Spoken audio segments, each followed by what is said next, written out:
Hello everyone and welcome back to another video. Today I'm going to be doing a walkthrough for Resident Evil Remake on hard.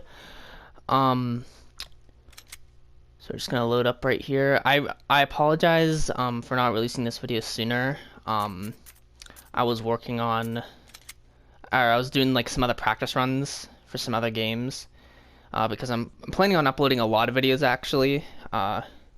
Specifically Resident Evil games on hard mode, so expect some videos in the future. So yeah, hard mode. We're gonna be doing Chris this time around. I think I actually unlocked. I know it's just that costume. I'm gonna do just the BSA costume. I will also not be doing the cutscenes. I will be skipping over them because if you're playing the game on hard mode, that means you've already played through the game at least once, so you've already seen all the cutscenes. And if you haven't played through the game already, then I don't want to spoil it, obviously. So, two very good reasons to skip cutscenes. It's mainly just because I want the game to go a little bit faster. I don't want to have to wait.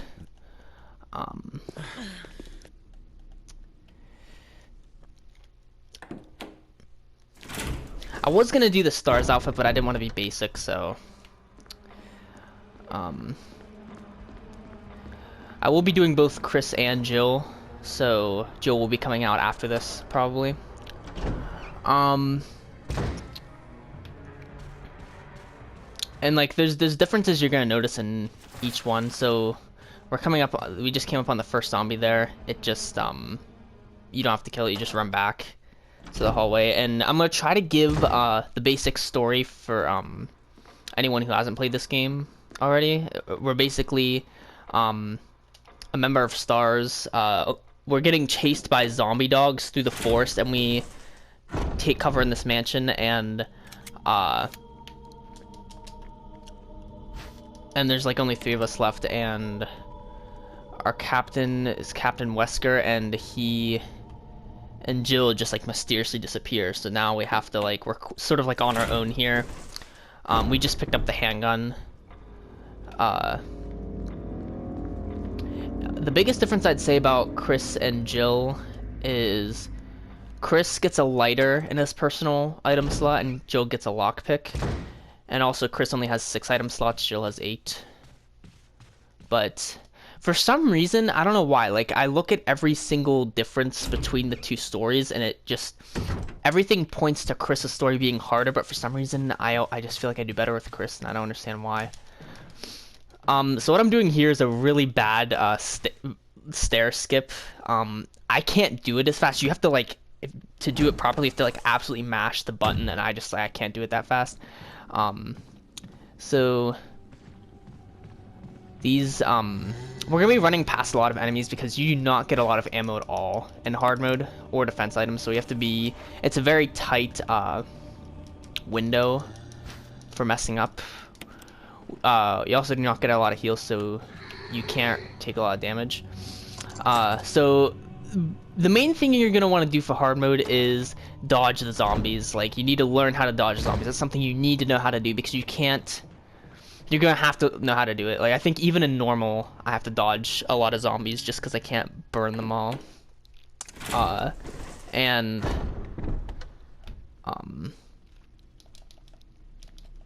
So, I mean, you pretty much just go forward, you walk forward, and then when they grab you, you pull back, and then push, and then just run past them. A problem I run into a lot, since I use normal controls, or original controls, is that,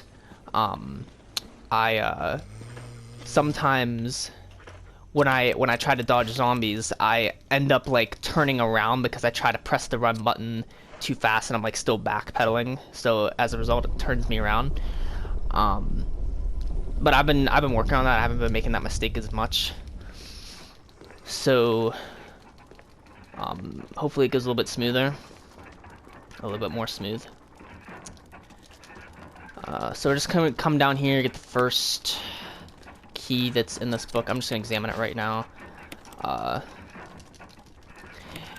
This game starts out a lot, or the mansion starts out with a lot of the doors locked, so you're very limited to what you can do.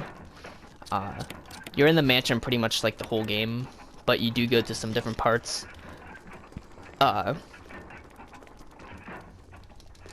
Different parts, like, you know, outside the mansion every once in a while. Yeah, I can't stair skip very fast, but I actually made a mistake here. The zombie that was over to my left, or to the left of the camera angle, activated because I ran too close to there. We actually dodged both of them there, which is cool, which is good. So the trick there is normally you're only gonna have one if you do it properly. He's gonna walk up to the stairs, and since he can't go down the stairs, he's gonna turn around, and right when he turns around, you're gonna run like to the side of him and like behind him, because that's the easiest way to dodge zombies, I'd say that way. And I'm pretty sure, yeah, I'm gonna be examining each one of the keys so that you know which keys I'm using for which door, because it does get a little bit confusing there. You can push these two sort of looks like plate cabinets, and you can get, the first one has a dagger. That's our first defense item we'll pick up in normal. That window cracking is weird. There will be no handgun ammo into that second one in hard mode, but if you're playing on normal, there will be. So I mentioned earlier that Chris doesn't get the lockpick, instead he gets the knife, so since we don't get a lockpick, we have to actually use individual like old keys, and the first one is in this bathtub that we need, and a zombie actually comes out of it. Oh no, actually I accidentally ran a little bit too far. Okay, we're still good. Like in a way that seems like it's harder, but like the not having the lighter, I feel like, is actually or like having to carry around the lighter everywhere, because you need the lighter to burn the bodies. And I should explain why you have to burn the zombie bodies. It's because if you don't, they'll turn into these things called crimson heads, and they're basically extremely fast, scary versions of zombies that have like more health and stuff. So you don't want to have to deal with them, or you want to avoid them whenever you can. There's two that we are gonna have to, that they're just like, they're 100% spawn, so you can't deal with that. Since we're Chris, we can't just go in and grab the shotgun for free. We have to actually get the broken shotgun. That's another one of the nice things about Jill, is she just can go through that hallway once and not have to deal with anything. With Chris, you have to be a little bit more strategic with that. So this first zombie we have to get around. We need to go into the east storage room to get the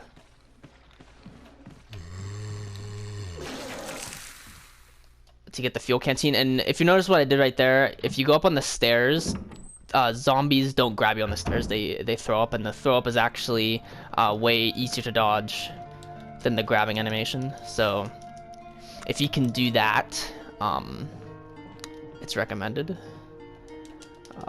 You start without fuel, so we have to refill it up, and I believe you get 4 uses in every one. I'm just gonna put the knife back real quick, and the chemical. I think that's all we need to put back for now. We're not gonna bother grabbing the old key yet because we're gonna come back, I think. Actually, no, we can't save yet. Since we only had 6 slots, we cannot pick up the ink ribbons in the dining room, so we have to go a little bit further without taking the first save with Chris. I don't believe I actually died. Like I think I may have died like once, if that. So just run on the inside, like closer to the wall, to get past that one when you're coming out. There will be 2 here, and I'm gonna try to get the double burn. So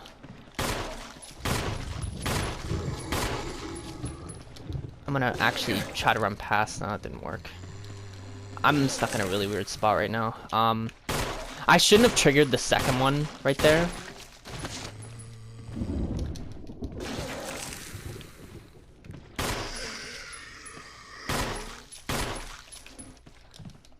I'm trying to get this other one to like fall down on top when he dies, so that way I get the double burn.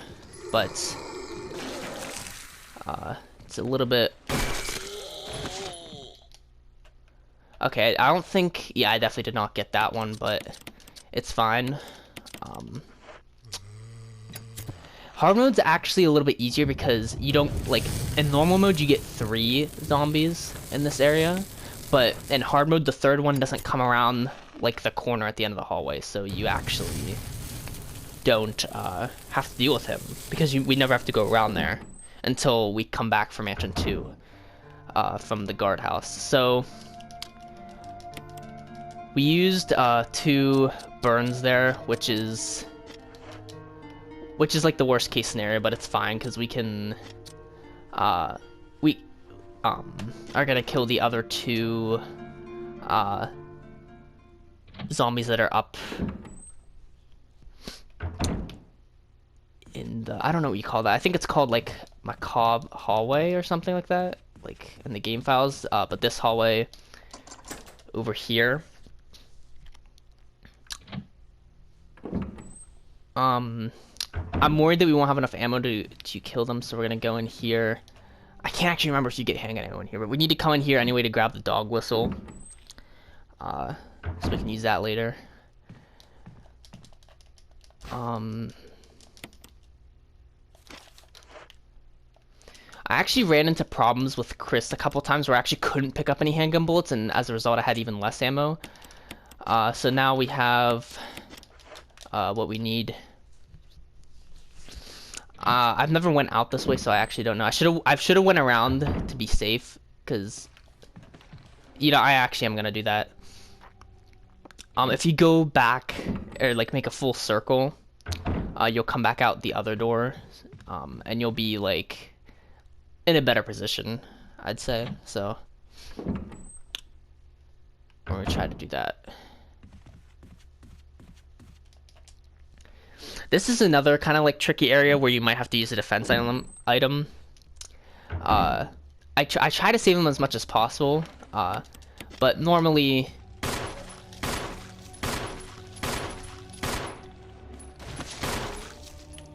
okay, they both dropped, so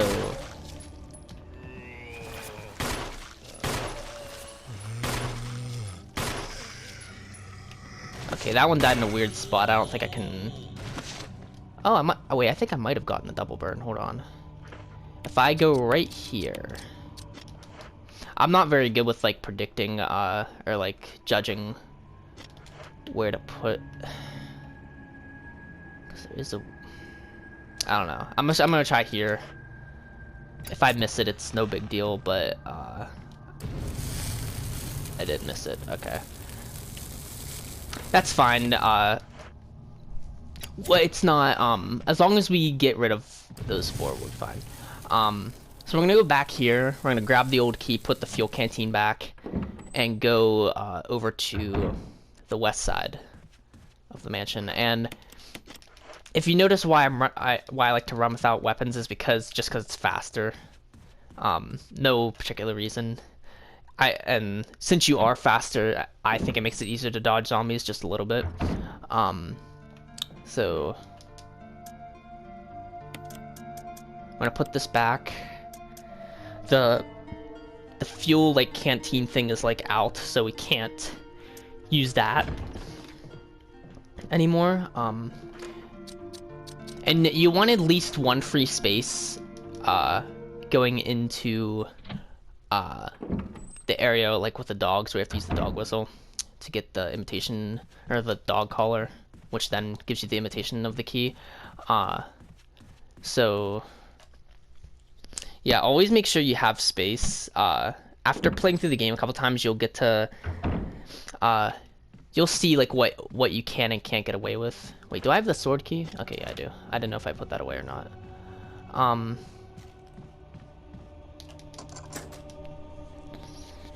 And you might be asking why, like, alternate controls are just, like, they don't work well with, like, camera angle games like this, because whenever it changes camera angles, it's sort of, like, the way it works is it doesn't go like original controls goes like when you push forward it always goes forward, but with alternate controls it goes forward only when or like in relation to the camera, and since the camera's always changing angles, it like messes up sometimes. Like if you let go of it, then it messes up everything.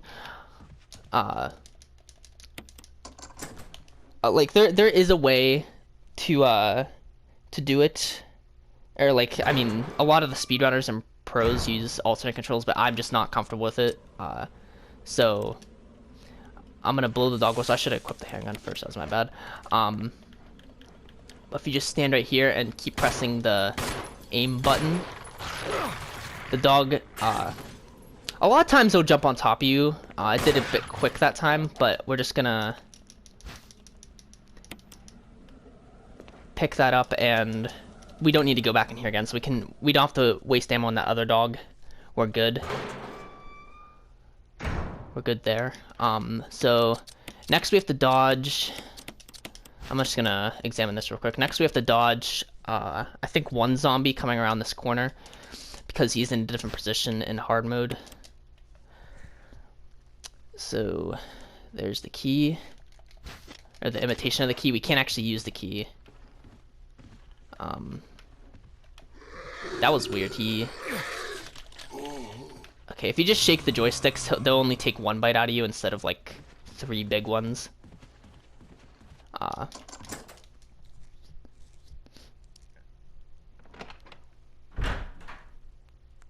If you want an extra defense item, you can actually, well, that Crimson Head just will always get up there. If you wanted extra defense item, you can go into the room with the shotgun just to pick up the dagger. And I probably should have done that because near the beginning you don't get a lot of defense items. This hard mode goes light on the defense items, so that's another thing you have to be like really careful about. Is like when you want to use defense items, like when you want to equip them, or if you're using manual like to stab. I don't like that for some reason. I like just equipping them. For some reason, I just don't like the idea of like having to press a button to use defense items because I feel like I just forget all the time. But so I have it on automatic. But again, it's your preference.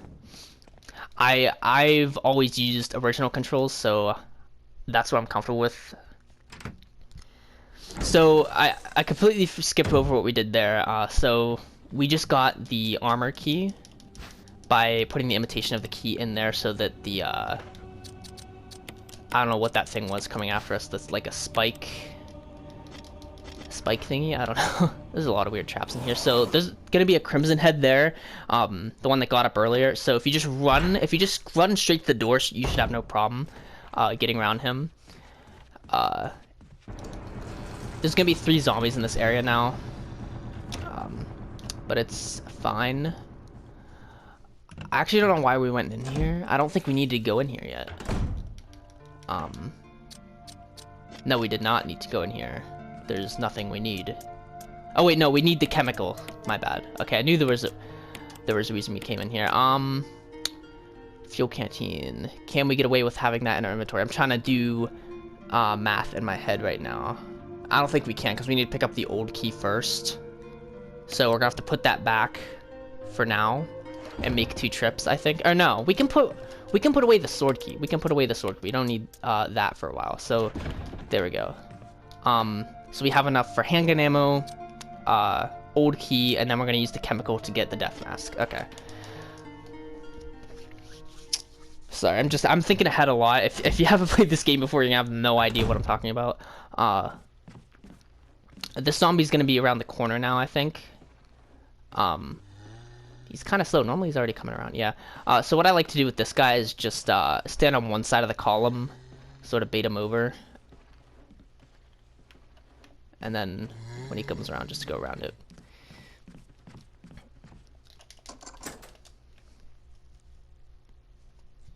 Yeah, sort of. It's not like I like when I like not too long ago I was saying to myself like, oh, hard mode's so like hard, I'm just gonna do like, I was actually just thinking of doing like a normal walkthrough, but then I'm like, I didn't even like try hard mode. I'm like, oh, I'm not gonna be able to do that, and I tried it and it actually wasn't that bad, because I had a lot of extra items in hard mode. Okay, so for Chris, you have to walk up and actually press the thing. Alright. So you have to bait out that guy to get the old key, and then if you run on the outside of the room, you'll be fine. I'm going to go... I'm going to unlock this door because for Chris, we take a different route. We have to use the old key later. Or like we can't use the lockpick on the door that we need to get into, which we passed coming into this area. So like yeah, Chris's routes are slightly different than Jill's. I take a slightly different route. So the chemical here, we set the color to red. If you set it to green, the tentacles will still they'll fake die, and then if you try to walk past, they'll come up and grab you, so you don't want to do that. I actually don't know what happens. I've never tried to walk past those tentacles, so I actually don't know what happens if you try to walk past. But anyway, here's the first death mask. So now we pretty much just run back to the west sort of area, like with the staircase and all that. These two zombies would burst through the windows. You just run past them, no big deal.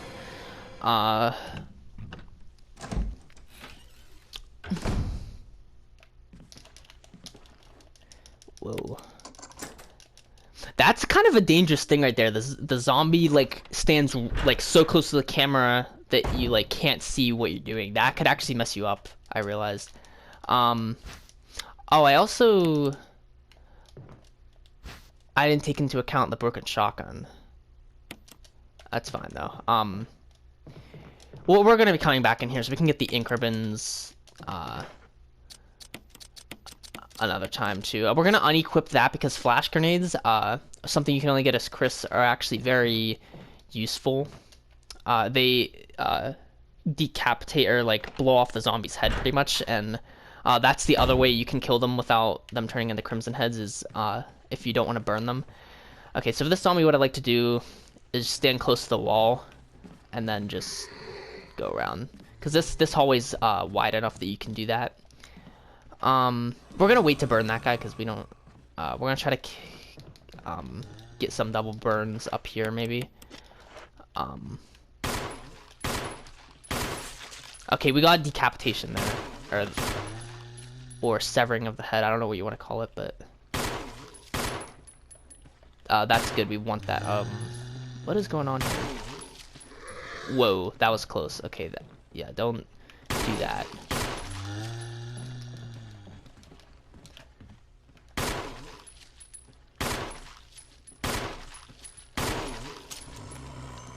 That's bad.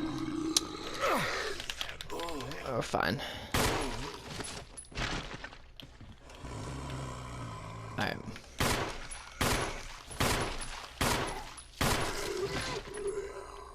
Okay, that's good. Okay, we definitely have the double burn here. They fell like right on top of each other. It's a bit weird because they're on the stairs here. If I don't get this, I'm gonna be kind of mad.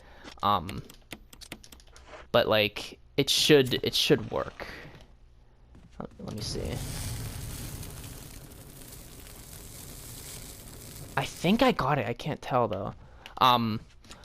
And since we got a decapitation on that other zombie in the hallway, which you didn't even get to see, but he was like the first one we had to dodge. He moved places, and then the other one came through the door. There's a lot of stuff going on, and I'm like so used to it that I just like skip right over it. But okay, wait, hold on. Before we go there, we have to actually put away the death mask so we can pick up ink ribbons, just in case we need them.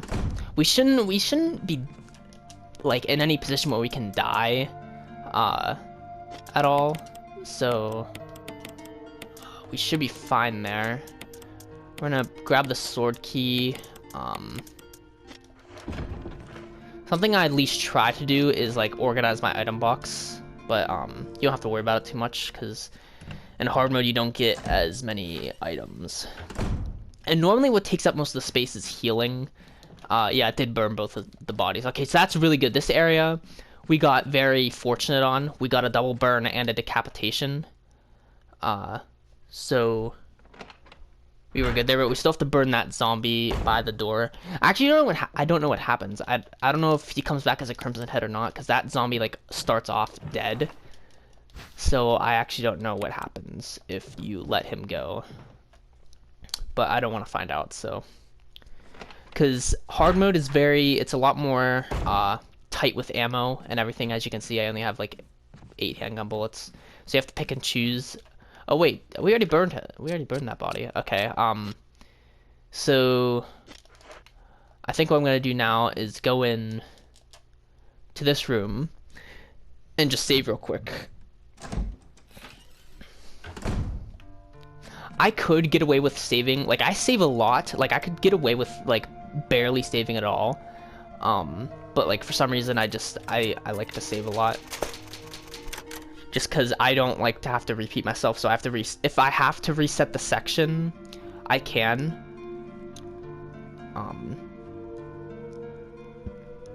That's the reason I like to do that. Or if like I made a mistake, I can just go back to that point and do it. And I sort of alternate between like 2 slots.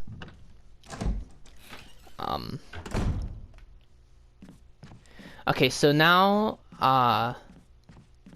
we can go one of 2 ways. We don't have to go this way, but it's faster this way. So I mean, so I guess we did come back through here anyway. I always just go and unlock that door from the other side, just in case. So this zombie's gonna be right here. You have to be really fast to run past him. And another zombie there, you can just run around.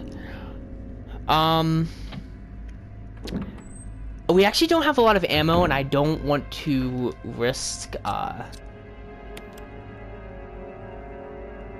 mean, we could. You know, we're gonna try to get past this guy. But if we're actually gonna equip that so that if we don't, we can decapitate him. But we did get past him. We're gonna come by this room. Just use the armor key. Don't go in because we need to go down here to get the old key. And we're gonna be doing. That's the music room. We're gonna be doing that a lot later. So sword key. That's the last room for the sword key. So we can discard that key. One less item in our inventory. Down here, there's no purpose to come into this room if you're Jill, so you only have to come into this room if you're Chris.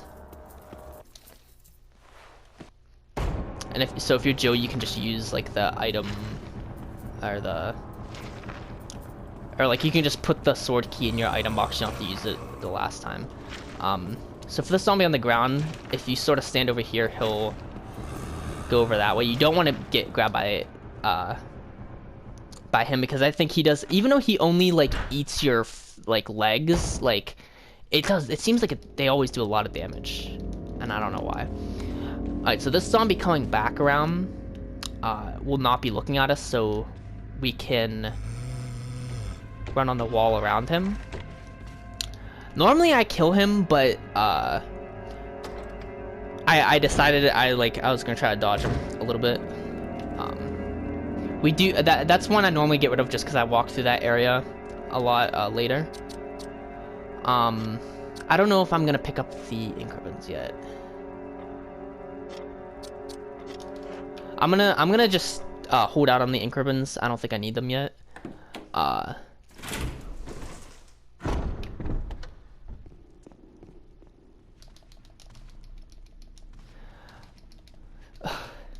People are gonna roast me in the comments for being slow at stair skipping, but like it's so much harder. Like you have to absolutely spam the run button to skip properly. But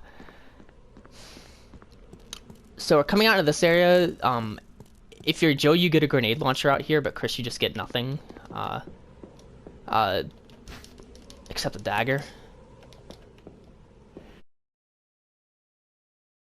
So yeah, that's the only reason we came out here. Defense items are super rare, so yeah, both characters get daggers, but in Jill, if you're Jill, you get a stun gun instead of flash grenades. So it's not as good as the flash grenades actually. So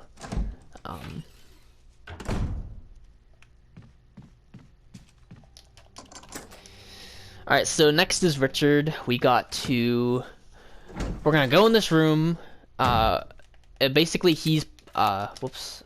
Basically Richard is poisoned. He got poisoned by a snake that we're gonna run into later, and we need to go get him serum from the medical room that we were just in on the first floor. And then we're gonna come back, give him the serum, and then it's gonna teleport us back to the room we just went to get to the serum. It's a very, I don't know why I'm going downstairs. It's a very lengthy process. And then, okay, so this is the dining room, second floor. You after you grab the first death mask, the zombie will be on the other side. So you always want to go this way, but this is a good would be the good opportunity to push this statue over. This isn't a requirement. If you get the blue gem, it just gives you an extra 6 shotgun bullets from the line. No, that's tiger statue. Made that mistake in my last video too. From the tiger statue, you get if you put that in, you'll get 6 extra shotgun bullets. Alright, so we cleared all the zombies in this area. We don't need to deal with anything, which is very nice. I'm actually not sure what the chances of getting a critical headshot are with the handgun.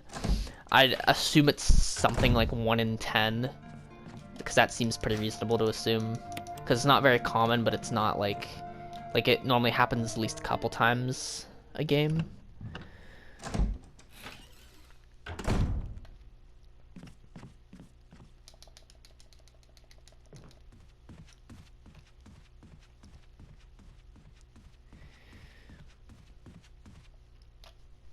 I don't know, this game's a little bit like chess. Like, you want to think, when you're doing, like, a run like this and you already know what's going on, like, you're kind of, like, you want to be, like, thinking ahead a couple moves.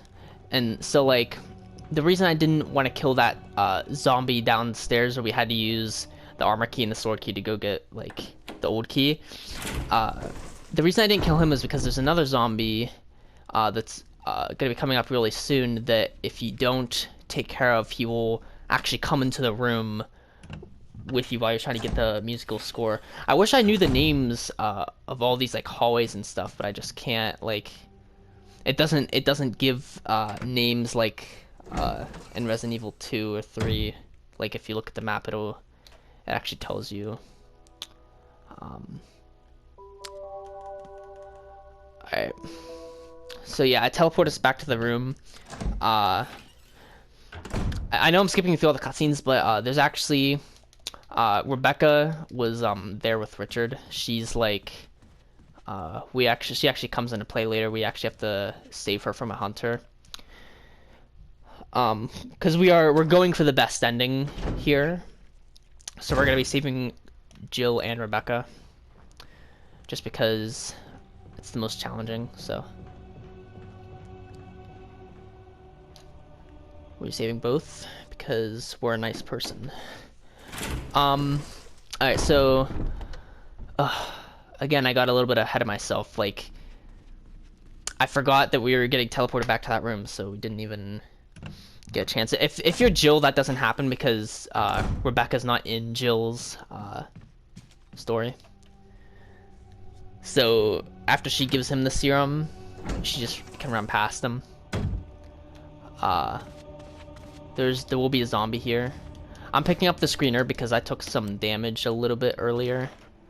I forget from what, but... And I'm still gonna equip this for that other zombie because I think you get another one right after that, and so we're just gonna run right into this guy and use the flash grenade. If you shoot it, it'll destroy a lot faster, but we're just gonna be patient and wait because we're trying to save every last bullet. Whoa! Why did that happen? That was weird. That has never happened. I don't. Why did it walk? Normally when it walks, it blows up immediately. Maybe I should have just shot it. All right.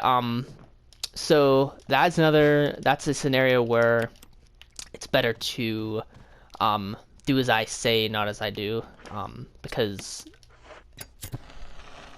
apparently, if you don't, that will happen. So, if you don't kill that zombie, if you just run past him, he'll come in when you light the candles. We do have a first aid spray in an item box, so we're fine, but that's really unfortunate that we took damage from our own, like, defense item. Like, that's kind of stupid, actually, that we took damage there, but it's fine. We got health to spare. Okay, so this guy, we need to just wait for him to go around. We can walk out the door. Nothing too big there. I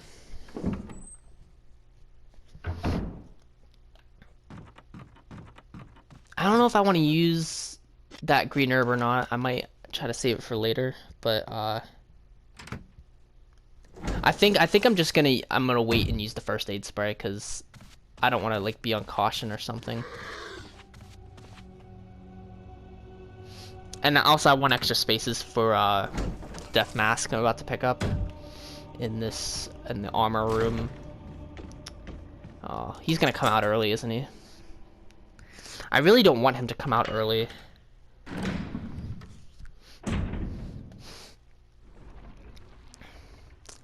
I should have mentioned there's one of two routes you can take once you get the musical score. You can either go down to the music room and get the like emblem, and then to get the shield key and then fight or get the last, or not last, but it'd be the second death mask in that case. You can either go do that like with Yawn, you can go do all that, or you can do the way that I'm doing right now to push all of those in. So how you solve that puzzle is you push in the bottom right, top left, and then top right, and then if you do it in that combination, the bottom left one will just go back in automatically. I miscalculated and I cannot pick that up. That's really unfortunate. So I wouldn't have been able to pick up that herb anyway. Alright, that's a miscalculation. Oh, you know what I did? You know what I did? I didn't put away the old key. That's why I forgot to do that. Alright. No big deal. Just go down to the item box. And free up some more space.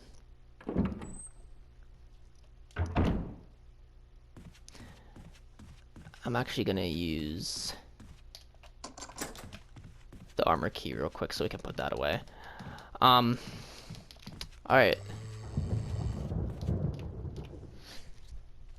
That zombie will despawn after we come back from answer 2. I think I already said that. So we're gonna come in here, use the first aid spray, because we get one on the ground. I don't know why I picked that up. I don't have space. I'm really not thinking straight right now. Alright. Just put away everything for now.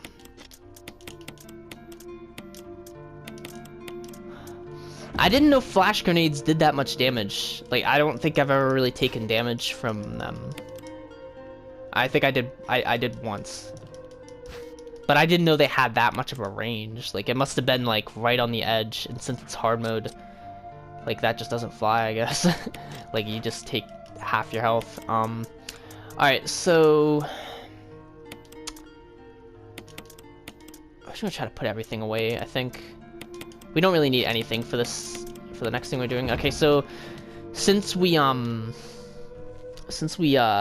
couldn't pick up the mysterious box in the armor room, we have to go back in and get it. I hope it doesn't make us redo the puzzle, because that'd be kind of annoying. But we should be fine. That zombie might pop out of the room, but nothing we can really do about that. I mean, we could have killed him and burned his body, but I mean, it's not a big deal. All right, let's come in here, get this, and then we're gonna go to the to get the wind crest next.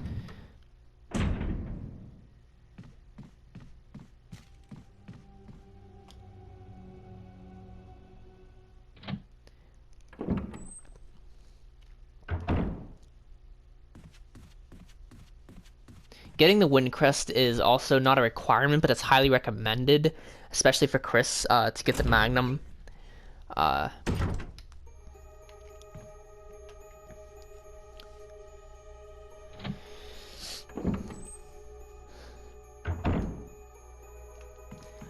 So one thing I like completely forgot to mention is like Resident Evil is just one of those games that is like extremely hard at the beginning, but once you get going, it's fine. Like that whole like I've had more resets like in the first like 5 minutes than I have like in any other part of the game. Cause like that I don't know why it's like that, and it's kind of like that in Resident Evil 4 too. I should mention at this point I've already filmed my Resident Evil 4 professional walkthrough, but I'm not posting it until after this, so it won't be up yet. Or it might be up if you're watching this video a lot later. So we're just getting the insects here. Don't press the button. We're just going to. I'm just gonna do this box right now. I didn't mean to examine that. All right, so you want to press both the buttons on both of the long portions of the box, and that will complete both halves of the sun, waking up the death mask. Because it doesn't like light, I guess. Alright, so we're going to place the lore of the bee in here. And the bee specimen there. I don't know what the lore of the bee on a different wall has to do with this puzzle at all, but it just... I guess it's kind of the same thing with the emblem in the dining room. I don't know how I can tell which one is gold and which one is normal, but I mean... Alright. So yeah, the bee comes alive, guys.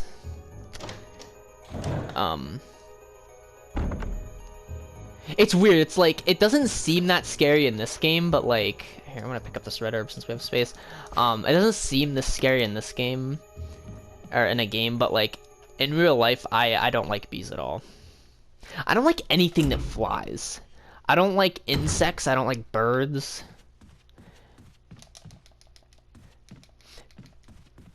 And like, spiders aren't that bad. I don't like the small black spiders that like crawl really fast. Those are the only types of spiders I don't like. Any other spiders are fine, like I can... But like, I'm pretty much like the exterminator in my house, like I have to take out all the bugs. Alright, so here, we... Oh, man, what are we doing here? We don't have, we're gonna have to wait to do the death mask because we don't have enough space for that. Normally, if I'm Chris, I like to put in death masks, or I like to put in a couple death masks, like, as I'm, like, when I go through that room. I don't know why I picked up the Wind Crest. Okay, so we're gonna use the armor key, we'll use the old key, and the musical score.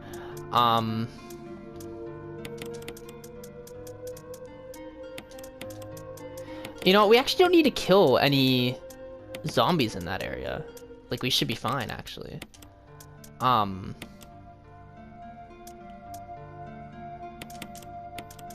Like, I think if we do this, and then, like, the broken shotgun's we'll replace it with that.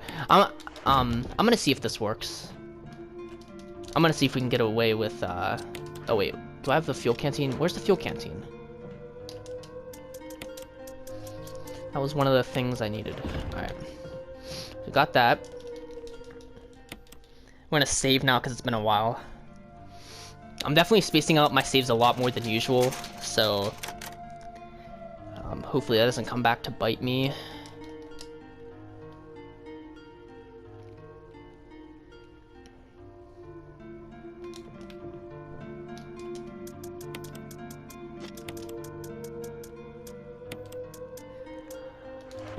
Alright, I'm just gonna try this, and if it doesn't work, I'll just reset. There'll be a weird cut in there somewhere if this doesn't work. That door, I don't know what door is shaking up there, but that happens every time I come through this area, like at that exact moment. It doesn't happen at any other point, just there.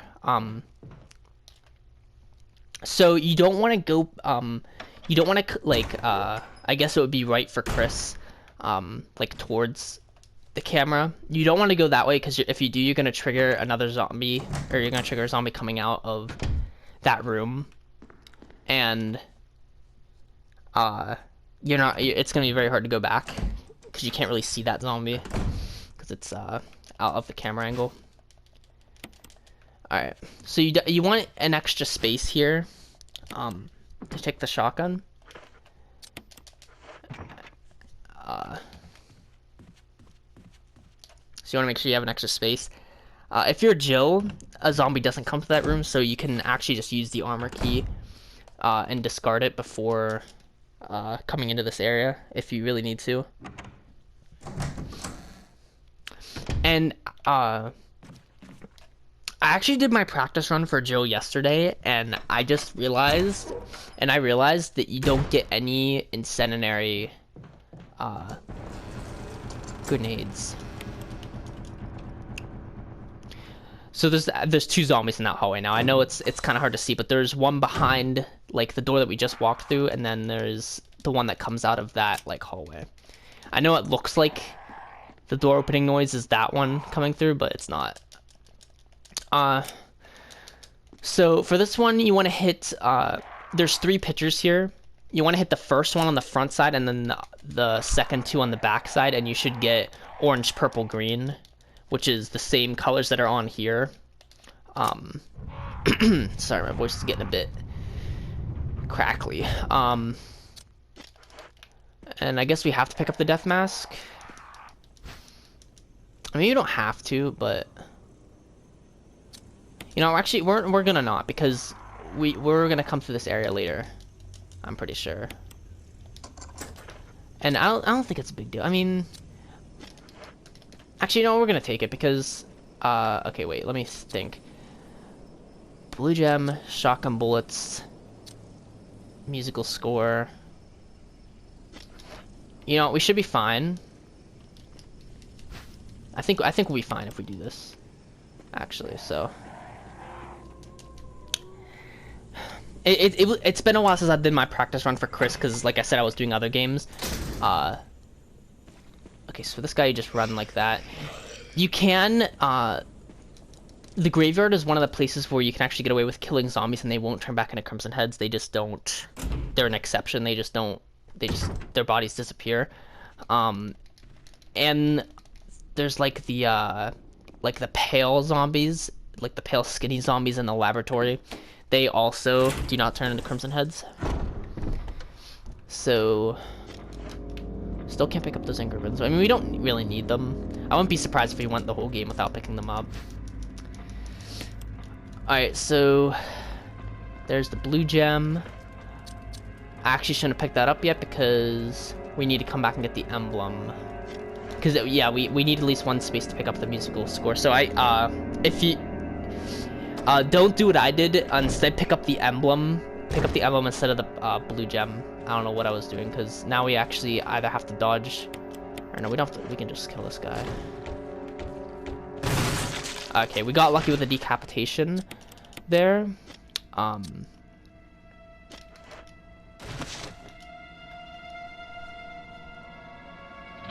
So we can do one of two things first. Doesn't really matter. We can do the musical score or this first. It really does not matter.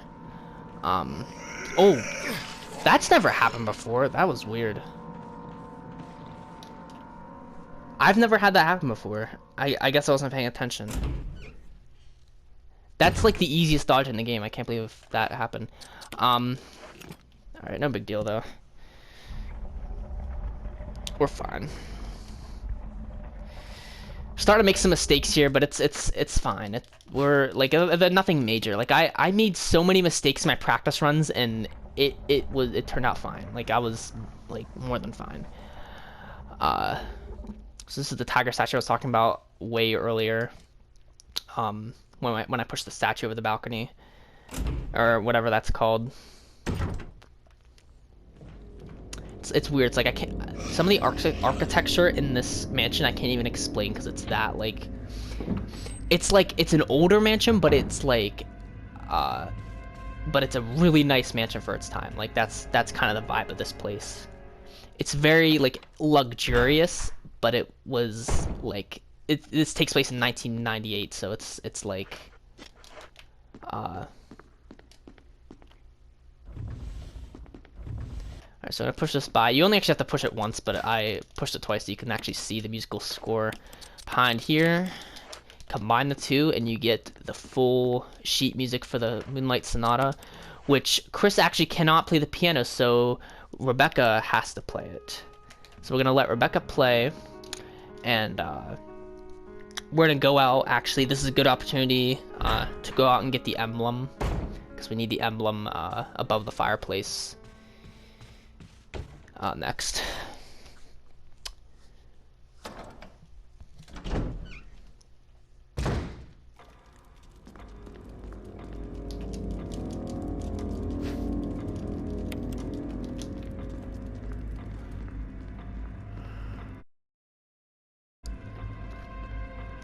Alright, so if you go out of the dining room, that is what will trigger Rebecca to basically finish learning how to play. So if you come back from this point, we'll be good. It has nothing to do with like time passing, I don't think. It's just like, you know, just going out of the dining room pretty much. Alright, so come back here. Ugh. It's just a lot of running around at this point, because we've already done mostly everything. Okay, that's actually good that we did it that way, I think, because now we can... Because you need an extra space for this, too.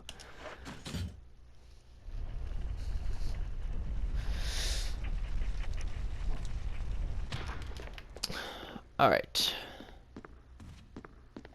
I just realized Rebecca's in the cowgirl outfit because I chose BSAA for Chris, I guess.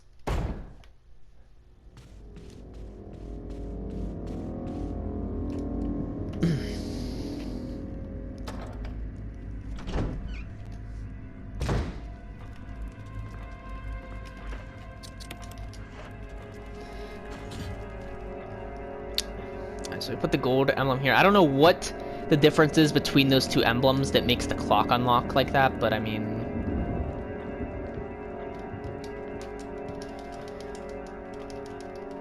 I guess it's something. Alright, so you want to turn the large gear left twice, or right twice, it doesn't matter. Oh shoot, I didn't mean to click no. I was going too fast. Or I wasn't paying attention. Large left, and then we can stop turning.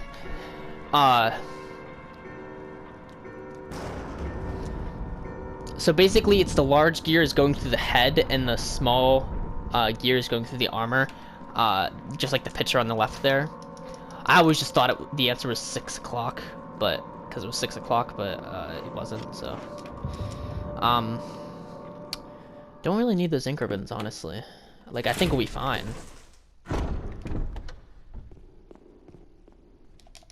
Like, we've only saved twice, I think. And we're, like, getting close to being done with Mansion 1. Alright. So... Chris with Yawn, in my opinion, is way easier than Jill with Yawn, if you're trying to get the Assault Shotgun, because, with Jill, you have to actually, like, down Yawn to get... We're gonna pick up this herb, because we took a little bit of damage earlier again. Because with Jill, you actually have to kill Yawn, or down him, to get the, to get Richard's Assault Shotgun. Because if you just leave him in there, then, I'm just gonna examine this key for the heck of it.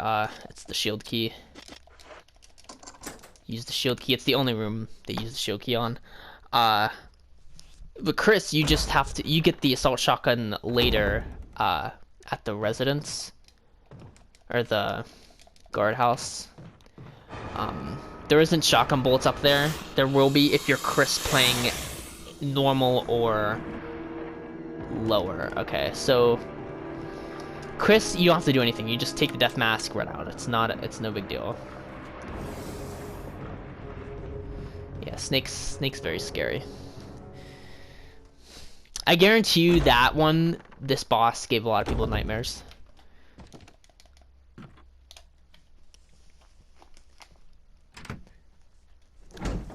Lisa is what did it for me though. Lisa was the scariest one for me because you couldn't kill her. And it was out in like the woods and stuff, like the graveyard. Ugh. That was really scary for me. Okay, so now that we have the last death mask, we actually even have to use the fuel. So we have one of two options here. The zombie just came out of the room right there. That's what that noise was. We can either go to the item box in the east wing of the item box in the medical room. Doesn't matter really. To get the other two death masks, because that's just one of the downfalls of Chris. Is he doesn't have as much space, so we had to put all that away, and we also can't take the wind crest right away. We have to do it when we're coming back because again, we don't have enough space. And actually, you know what? I'm gonna save here because we're coming up. Elder Crimson Head isn't that hard, but like it's easy to mess up. Like I feel like it's because he's just so fast. So we're just gonna, and we've only saved twice, 3 times now, so we're just gonna save again because I don't want to have to reset at any point. And then our next save will probably be before we go down to do the sharks and the aqua ring.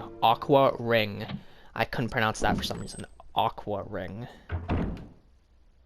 So this door should still work. I think you get 2 tries with this door. I actually just realized I probably should have went the other way because yeah, there's 2 zombies here, but we can run past both. Yeah. All right, so it wasn't that bad. That's what I wanted to use the fuel canteen for. Those 2 zombies. Why didn't I use it on them? Ugh, I forgot. I have bad memory. Alright, so after you get the last death mask, the 2 zombies in the graveyard won't be there anymore, so you don't have to worry about getting around them.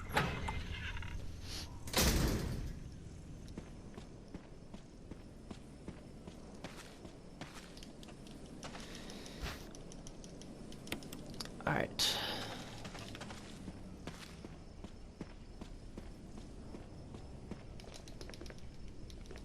If you wanted to, you actually could have came down here when we grabbed the death mask after solving that picture puzzle. And put these ones in, or put that one in, so we would have had another space for the wind crest. But honestly, it's still faster to do it this way, I think. Just to come down all at once, put them all in. So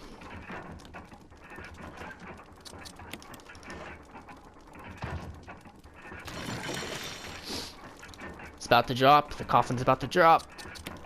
Oh wait, equip the shotgun, then put that down. I like how Chris just teleports like to the middle of the room right there. Like it's just like.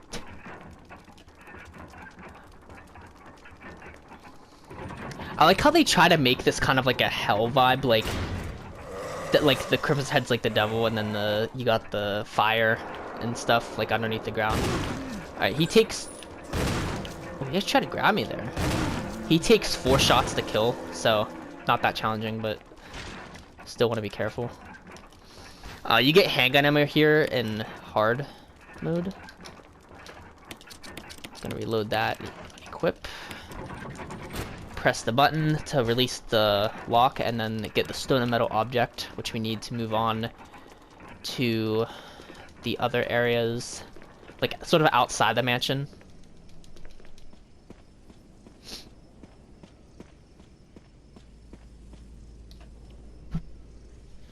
One tip I forgot to mention, or not really tip, just like thing you can do is if you hold in like the button, the action button to like go through the doors. You just have to hold it in. You don't have to like spam press it. It's so that's sort of just. Sorry about that. The recording stopped at a really weird spot. I just ran into that zombie. Used the dagger on him.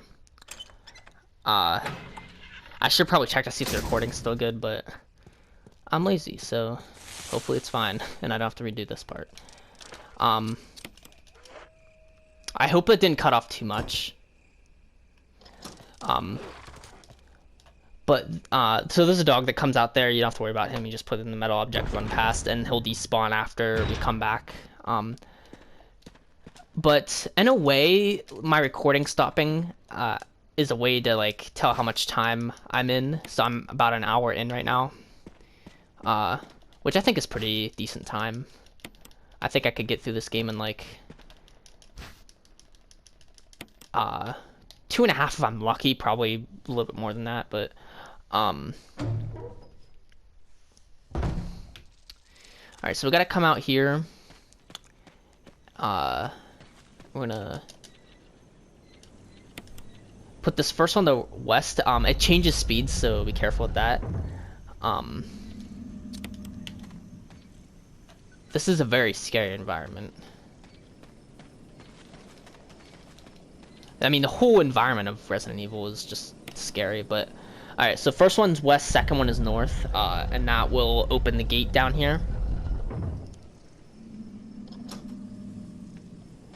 Oh, just like the, I don't know, like the distant moans and the wolf howling, and I don't know, it's just like, it's all just kind of, you know. If you run on this side, the crows will not get angry and come after you. You don't want them to come after you because they're not very easy to kill like they are in Resident Evil 0. In my opinion, just because the camera angles are weird, but so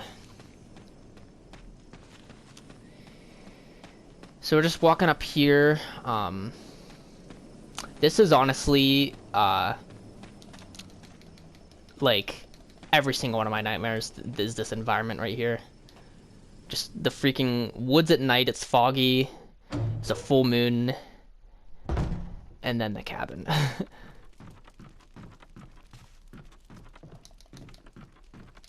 But I'm just grabbing that just so, because actually no, I don't even need to save here. What am I doing? I mean, I probably should just because of Lisa, but I think I'll be fine. Like, I'm gonna keep the first aid spray in my inventory because I'm probably gonna get hit by her. I don't really have like I've tried so many times to figure out a 100% way to get past her, and I just cannot. Like, I just take the hit every time, you know. So I'm gonna keep that in my inventory. And then once you come out here, you're gonna hear the door open. And oh, what is that? We're dead. Just kidding, we're not dead, but that is Lisa right there. And she's I think actually the only enemy in the game that you cannot kill. You can down her for a little bit, but you can't actually kill her. So she's kind of like Mr. X in Resident Evil 2. Which I'll also be doing a walkthrough for, so you know what I'm talking about if you don't know what I'm talking about already. Alright. Yeah, see, she just turns around and hits me every time. I don't know how to really prevent that, but... And then she sort of just, like, stays in the cabin, I guess. I guess if you go back in there, she'll be there, but... So there'll be a zombie out here, be careful, go on the inside. I get confused with right and left because it's camera angles, so like you don't know if you're running this way, right is like opposite from my character than it is from like me that I'm actually playing. Like Chris's right is my left and vice versa, so I actually forgot to pick up the wind crest. Oh shoot. You know what, that's fine. We don't actually use it until later, so... That... I've never forgotten to do that before. Wow. Okay, so we can either get it when we come back from the residence or... coming back from... We do need it to kill Black Tiger, so we need to get it before we, So either when we're coming back from the residence or going to, like, the mining area. We just have to remember to get that. I'll probably remember when I come back from the residence, though. I've never forgotten to do that before. I'm actually kind of surprised. So... These dogs right here, I like to get kind of close just so I don't have to use as many...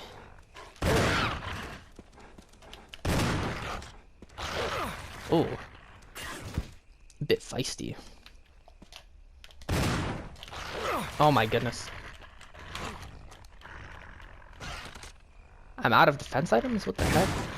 Oh, wait, I didn't realize that I put a flash grenade in him. That's the second time I've damaged myself with my own flash grenade. I thought the dog was just ripping me apart and I was just like shaking it off. Okay, well that...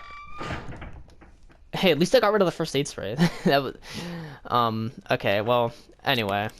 We're making a lot of mistakes. Doesn't matter though, because, as long as you're not like, you know, as long as you're just like saving your ammo and not taking unnecessary damage. Like, not taking, like, a lot of damage.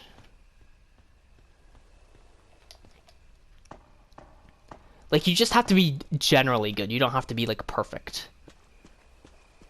Because every run-through, you're going to make mistakes. No run-through is going to be perfect, so... You don't have to worry about that. Like, that much.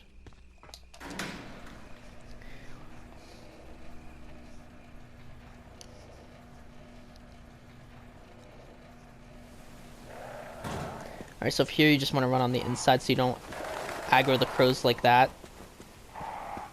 It's fine though, because they won't be here when we come back.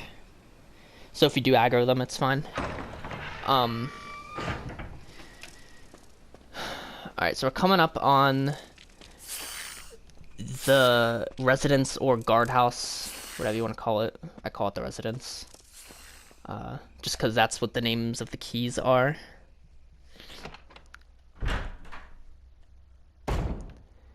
And I like to pick up this blue herb just in case, you know, because it's like one of the few ones that we can actually, you know, get and still be fine. Alright,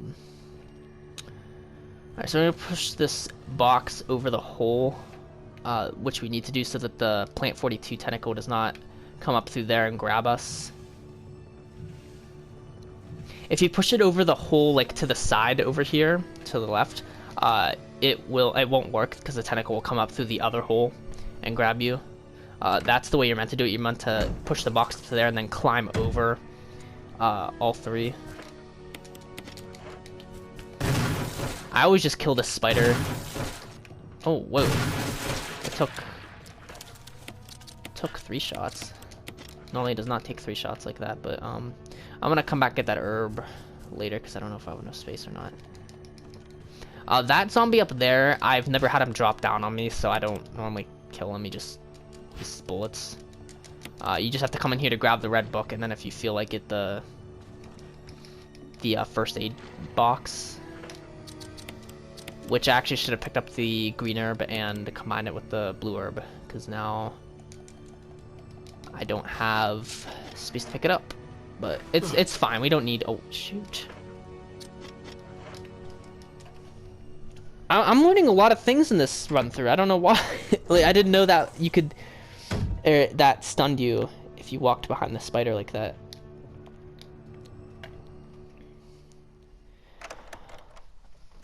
Oh. Alright, so I made it to the save room. Putting away all this stuff. I actually would have rather picked up the... I don't know why I did that. I definitely need to go pick up the green herb though because there's a red herb in here. I'm gonna put away the crank and the book. I'm trying to get like some sort of organization going here. We're gonna put away the shotgun and the... I'm trying to... Okay, so we need to put this away still. Alright, so we actually get the assault shotgun later. Um, but we're just gonna keep that in our inventory. I think we have everything pretty much that we need for now. I'm just gonna go get the green herb right now so that I can, just so I have an extra heal in case I mess up again. Normally I have a decent amount of heals at the end of the game, so it's fine, but I just want to be safe because I'm not trying to mess up in this playthrough or have to reset, because I really do not want to. So I guess since we used that flashing it on the dog, we don't have it for the zombie, so we have to burn the zombie. I actually recommend any zombies you are going to burn, do it like in the residence, burn them, because there's not you don't have enough like kerosene to use here, is what I'm, or no, you have the other way around, you have too much kerosene to use. So you okay, just making sure I have an extra space for the key. So you want to burn any bodies that you can. I was thinking about going back into the safe room, but I realized that I only need to pick up the key, so I can actually just get away with going into this room. And if you're Chris, the zombie will activate if you go around here or in the bathroom, but if you're Joe, it'll only activate if you're in the bathroom and you go to get the key. Normally this zombie is one of the ones I get lucky with a decapitation, but I didn't, so burn it. Actually, it doesn't really matter if you decapitate him or not, but we're just gonna push both of these cabinets once, or that one back and then this one over one, and then they'll stay like that when we come back. So we'll be good. Did that zombie only take 4 bullets? I think it only took 4 bullets.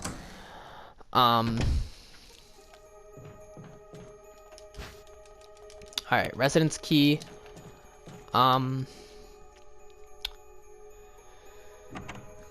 Yeah, we should still be good, even in the next room. We shouldn't have to stop the save room until before the sharks. Honestly, a better place to save would be plant 42. But I really don't want to reset back to, like, before the Crimson Head. Like, the thing is, like, I've done a lot of practice runs for Resident Evil, and every time I haven't gotten hit by the sharks, because if you just run on the outside, it'll be fine. But I don't want to take the chance of me getting hit. But I might take the chance anyway, is what I'm saying. And I shouldn't, but, or, you know, I have the increments. What am I saying? That's not me. I don't take risks. Okay, so you don't have to burn this body. I just do it anyway because I have the extra kerosene and I don't want him to get up if I, like, get stuck on something. Because he'll get up as soon as you pick up the key. But it's so slow that you can just run right out. It doesn't matter. But if you don't burn him, that'll happen.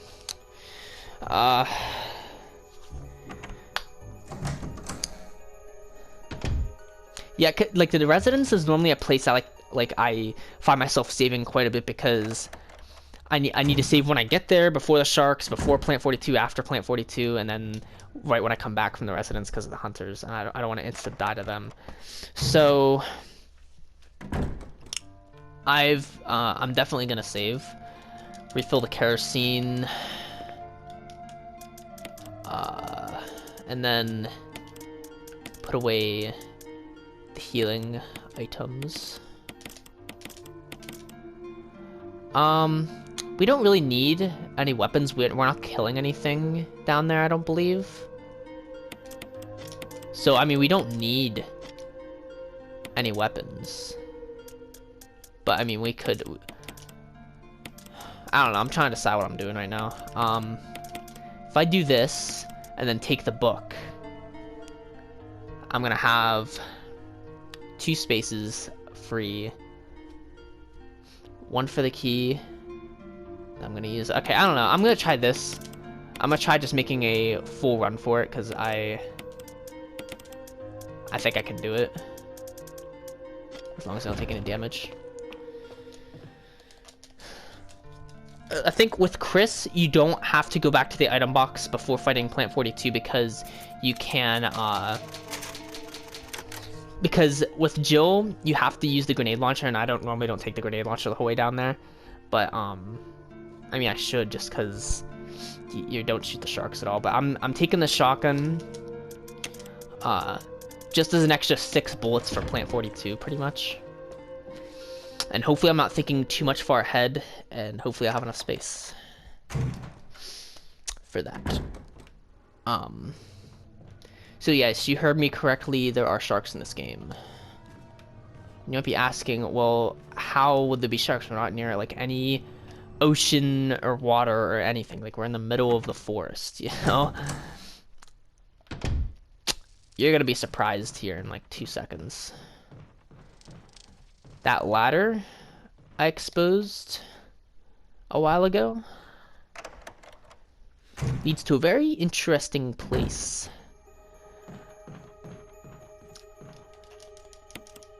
Oh, I just realized the cabinets move all the way spread out if you move them beforehand and expose the ladder come out.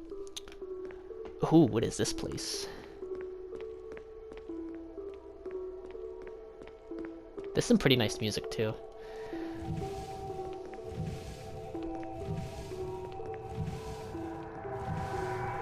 Very atmospheric.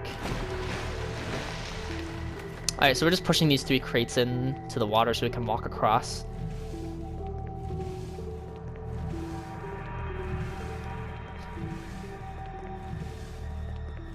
I guarantee you this place caught a lot of people off guard. They're like, where did this come from?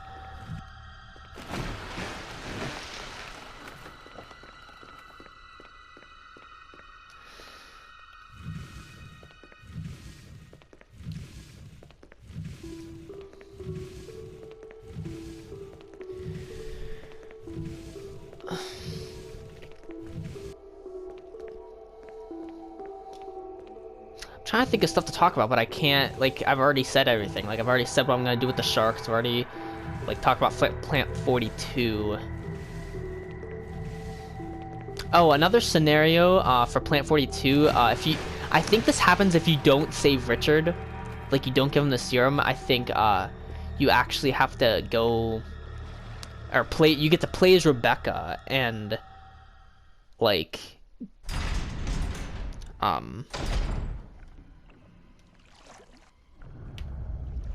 Oh, sorry, there's a lot of stuff going on right now. So you're just gonna run on the outside here, and you should be fine. You should not get bitten at all. At least I haven't any times I've done that. All right, so like I was saying, if you don't save Richard from this with the serum, you actually get to play as Rebecca and make V-Jolt to kill Plant 42, which is basically like a combination of a bunch of chemicals.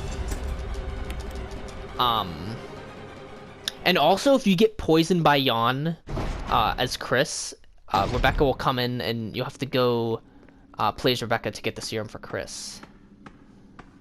Which is kind of interesting. And Rebecca only has like, she has like a first aid spray and like some handgun bullets, like not that much stuff. Okay, so come over to the whiteboard, you'll get the valve that you need to open, which in this case it's 2.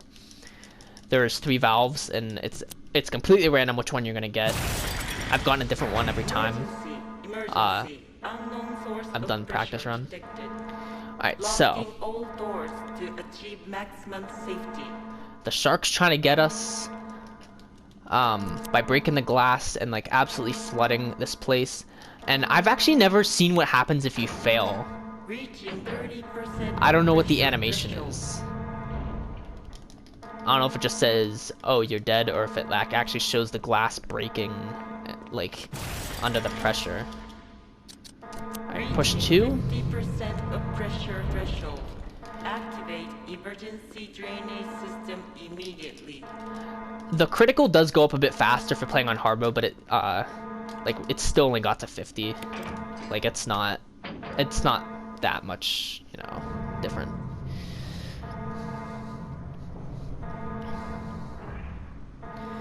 So now that we've lowered whatever those things are, we can drain the water.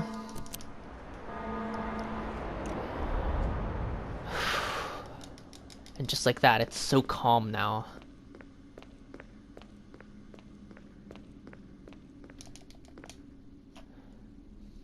But you think we're done with sharks just because we drained the water out? No, no, no, no. Alright, so we have the... We should have enough space here. We got magnum bullets, assault shotgun, and then the gallery key. I actually didn't examine the residence key, but if you do, it'll just say like room 001 or something like that.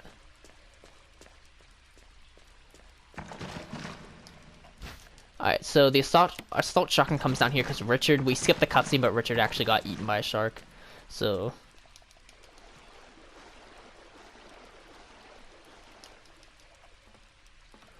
Alright, so if you come up here, this is King Neptune, the shark.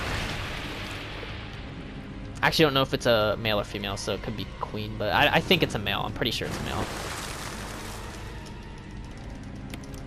So you push the electrical box into the water and electrocute the shark. And then the whole system shorts out, so you won't get electrocuted if you jump into the water. Which they should make you turn it off. I feel like that's more realistic. Because why does it just short out like that?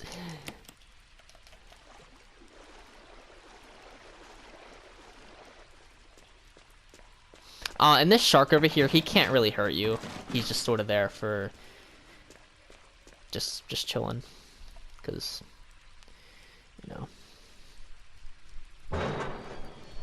I guess sharks take a while to die.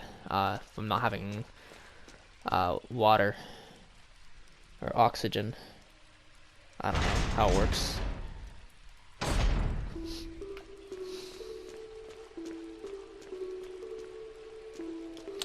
Alright, so...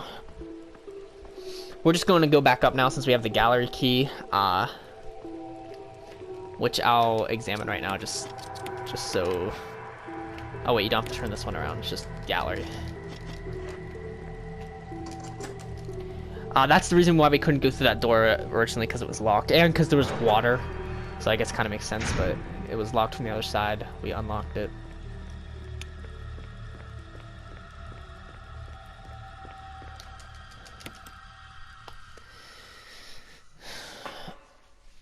Alright, so the bees are going to make a return here. Alright,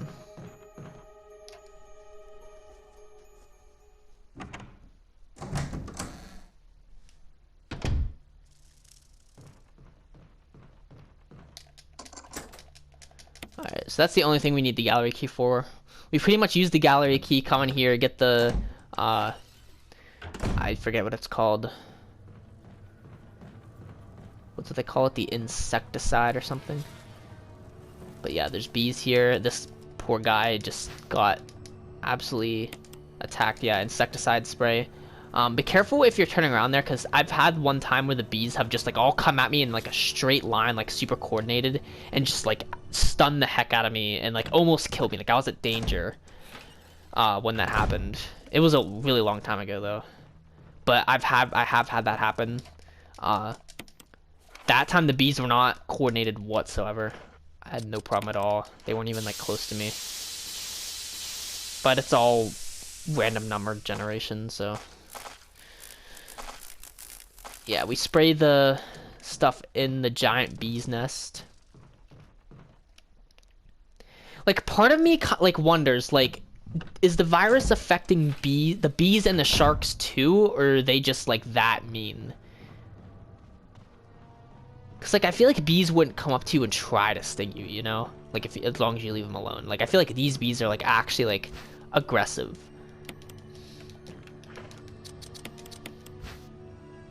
And the sharks on the other hand, that's normal. Like they think you're food. So we got the key here. We should have everything we need to kill Plant 42, I believe. So let's just kill Plant 42.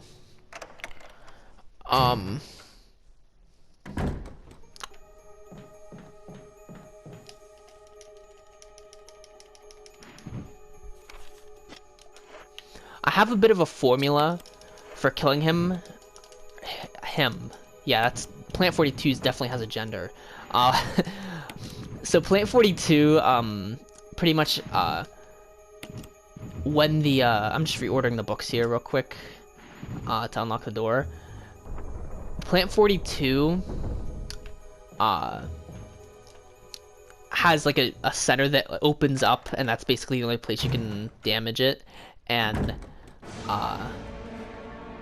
so, but you have to go back every once in a while so you don't get hit by the tentacles. So you come up here and it should open up pretty fast. I'm gonna use the normal shotgun first. Alright, so you get 3 right there. Careful not to get hit by the acid. I normally like go down the stairs a little bit, come back up, and it's open. The acid actually missed us. Alright, so now since we used all the ammo in the shotgun, we switch to the assault shotgun.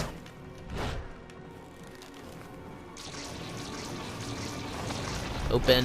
Thank you. Okay. So that's, I think that's sort of like the halfway point, like it's dying. You can sneak another shot in here before it closes. Run back down the stairs so we can grab the tentacles. We did get hit by the acid a little bit, but that's fine. What the heck? How did the tentacle hit us over there? I think it's faster if you just shoot.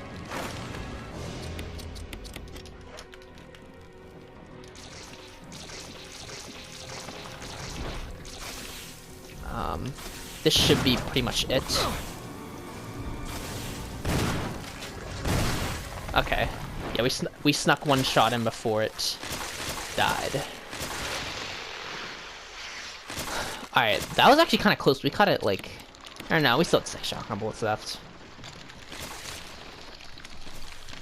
Alright, so I'm gonna come down here, and after you kill Plant 42, a key just magically spawns in this fireplace. Don't ask me how, but it just does. And if we examine this key, it is the helmet key. So we got that now. Oh,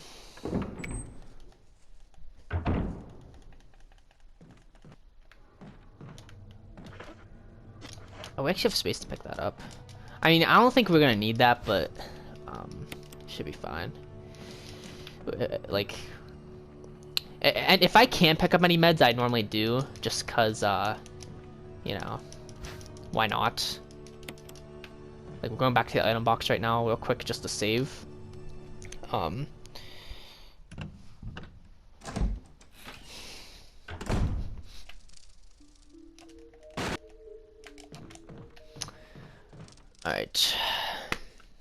So now that Plant 42 is finally dead, we don't have to go across the boxes. We can just run past. We're gonna come in here real quick, and we're going to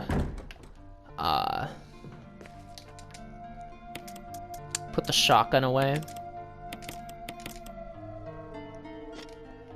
I'm actually gonna combine this with that so that it's so that I have another full heal. I probably should just use that actually, because now I don't have anything to top off, but it's fine. We're gonna grab the wind crest. I remembered. Hallelujah.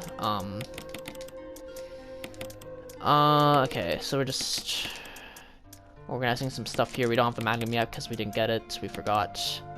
We're just gonna save. I'm not taking the chances. The reason I put the pistol in my inventory is because I'm gonna try to take out the dogs with the pistol.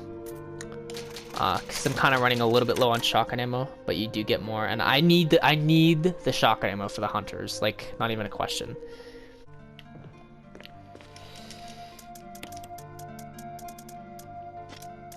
We're gonna put away so that we have enough room for the magnum, the helmet key, and the shotgun. Actually, we need the shotgun still. Scratch what I just said there. I'm gonna put away all that, and we should be good there.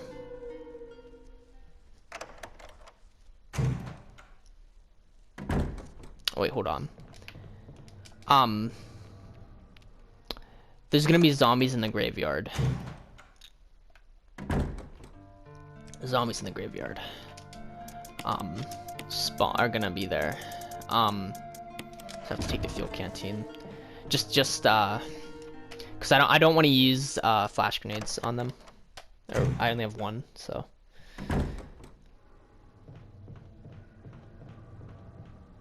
Once you get later in the game, kerosene doesn't really matter that much. It's sort of just like that Mansion 1 area that it's so condensed with zombies. And you just have to run around like the majority of them. Whoops, I didn't mean to pause there. So, since I have some extra handgun bullets, I'm going to use the handgun to take out the dogs here instead of the shotgun, because even though the shotgun is much safer, I want to save the shotgun for hunters later.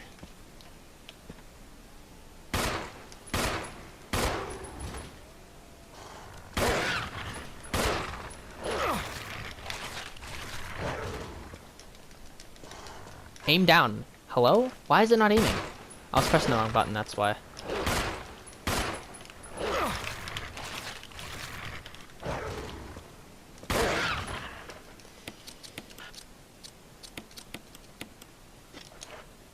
Oh wait, you don't run any...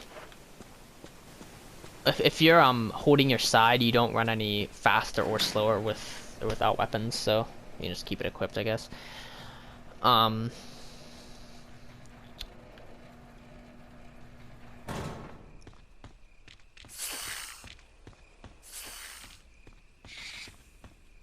Okay, yeah, that part's very, very difficult. I'm surprised I didn't get hit there. I'm pretty sure it's all RNG with the poison.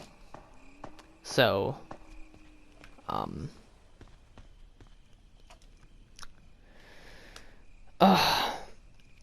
yeah, that area can be very difficult.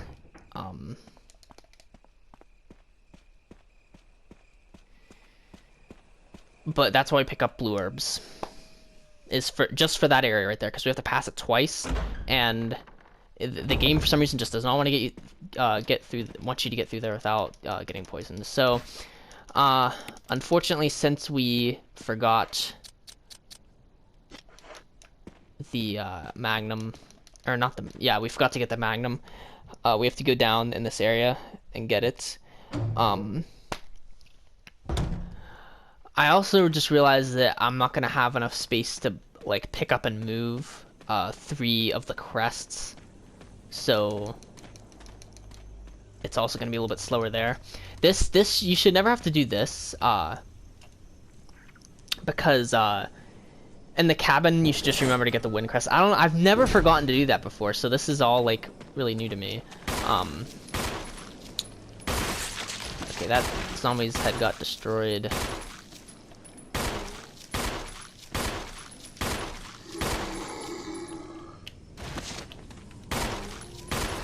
This guy's really...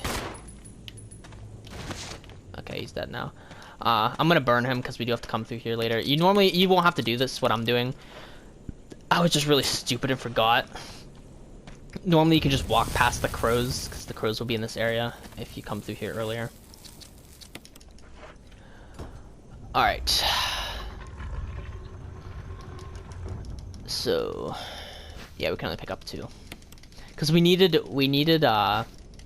the shotgun for that, for the hunters, or for the hunter, or no, hunters, because we're gonna be fighting like 3 hunters, so that equals 9 shotgun bullets.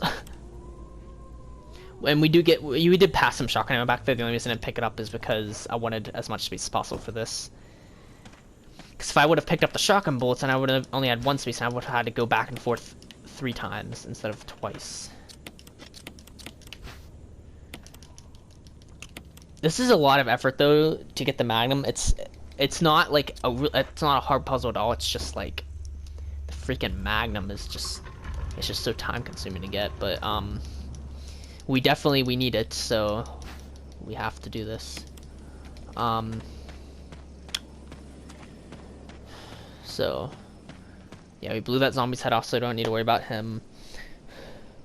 I don't know if you can still burn zombies if you decapitate their head or not. I actually have never tried just because I don't want to waste the kerosene, but I'm pretty sure you can. So be careful that you don't like forget that you decapitated one and like burn it, because then you'd be wasting kerosene and you don't want to do that.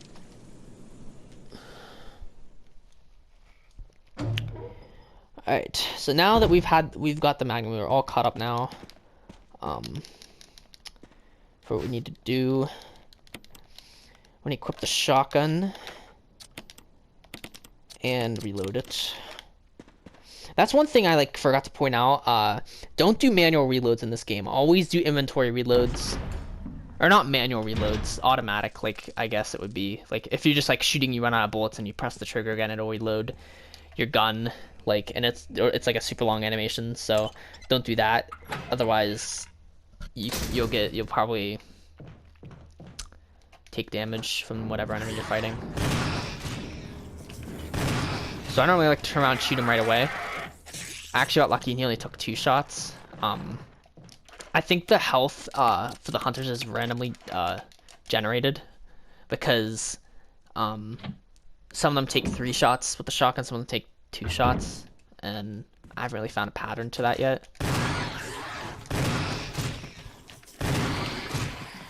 Okay, so this guy's gonna jump down here, and we can just shoot him 3 times. Alright. So, all that's done.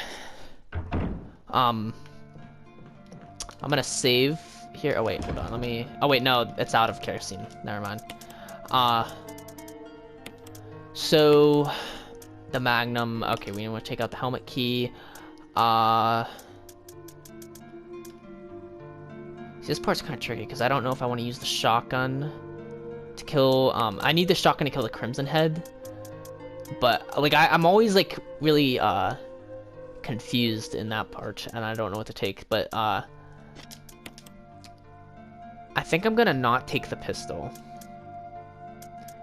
because we need some extra space. Hold on, before I forget, I'm gonna put that in my inventory so I can use that.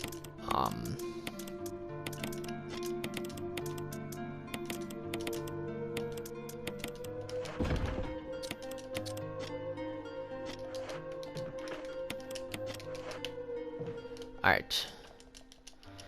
So we should be good for now. Save it again because I don't want to have to reset and have to go get the magnum again.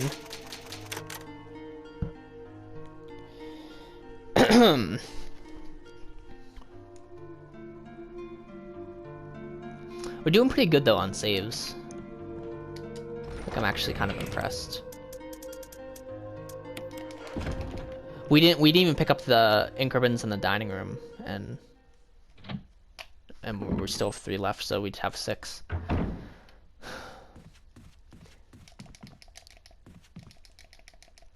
Alright, so we're gonna go around this hallway finally. Because we have the helmet key that we need.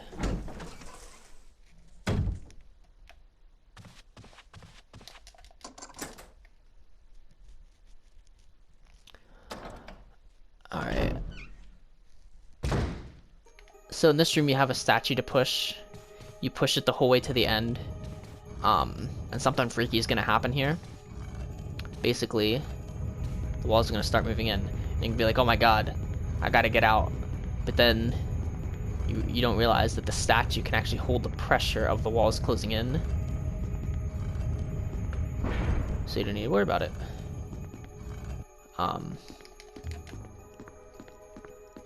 I have actually, like, one of the first times I played through this game, I actually got stuck in between the statue and the walls. So, and it was a really ugly animation. Oh crap, I messed up. Alright, so you wanna, when the walls close in the hallway, you wanna go and hit that button, go the whole way back around, and then push the statue over to that area. The walls will come back and you should be good. The room appears a lot bigger when the walls are closing in, but it's really not that big once you see, like, when all the walls are out. Alright, so you get the first book. Hit the switch, and we're gonna go down into the basement. Like the deep, deep basement.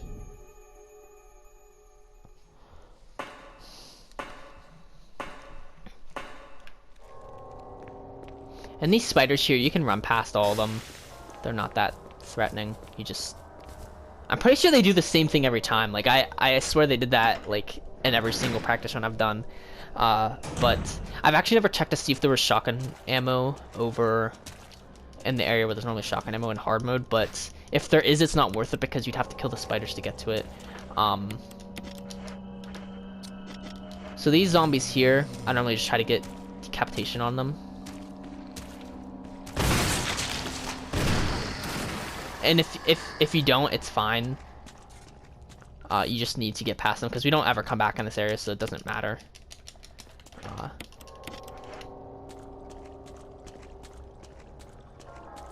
You can try to dodge them if you want to save shotgun ammo. I just think it's very hard to, just because there's two of them. You could kill one maybe and then dodge the other one, but it's not like anything you have to do.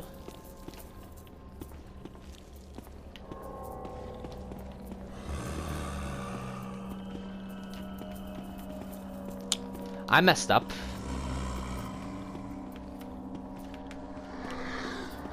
I was supposed to do that way sooner, and I don't know why I just froze up and didn't know what to do. But just do what I did, but further up. I don't know what I was doing. My mind just like blanked out for some reason. I didn't know what I was doing. I think what I was trying to do was lure the zombie in, but then I realized there was another zombie on the other side of the table, so I couldn't do that. This zombie up here, you should be able to just run around him. Normally I like to back up and sort of see what he's doing. Can actually just run around him, yeah, like that.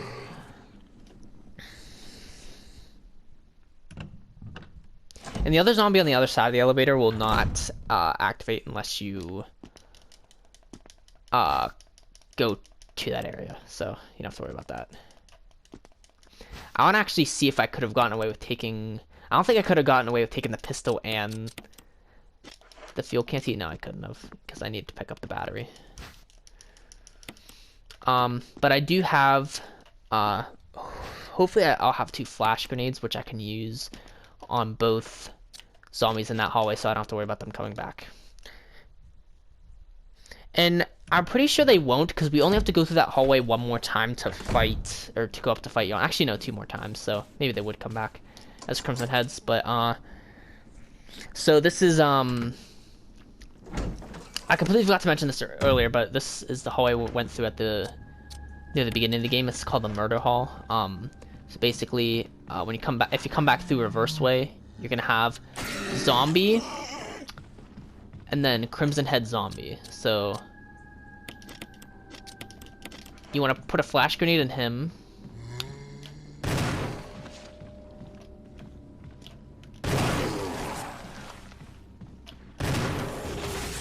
He normally dies in 2 shots. That was weird. And then the last zombie will be around the corner here. He's like in a weird spot. Oh, he's like really far around. Yeah, it's weird how they like completely change positions. Like that one's like completely past the Crimson Head and like all that, but you don't have to worry about that. Alright, helmet key. We don't have enough space to pick up everything, so we're gonna have to go down to the item box really quick and put some stuff away. I think you actually get a little bit more magnum ammo if you're Chris. I think you actually get an extra stack just because he does not get the, what do you call it? The grenade launcher.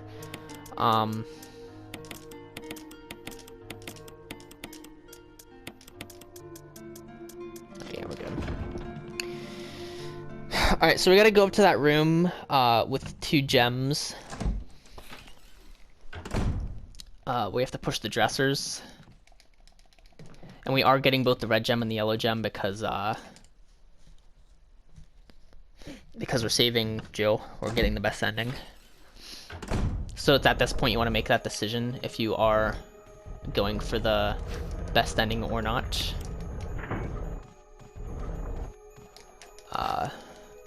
So I just grab those 2 items first, and then I push the dressers over. And normally I push this one like twice, just so it's in a better position for me to get up on, or like get the gem on, because the gem is more over to that side. And then this one, I normally just push over once it's against the wall, like bam, like that, like that's good. And then turn out the lights. And it doesn't really matter which one you get first. I normally just get this one because I'm, or the other one first. I bait the eagles over here. Basically, the game is if the eagles can see you, they will follow you, and once they look at the gem, you can't pick it up anymore. But if you just run underneath them, it will completely, they can't see you at all. So that's the easiest way to get both of the gems. They actually can't even see me here, but hopefully I have enough time to get up on here. Yeah, I should. Alright, so that's the easiest way to get both of the gems. If you just run underneath the eagles, they can't see you.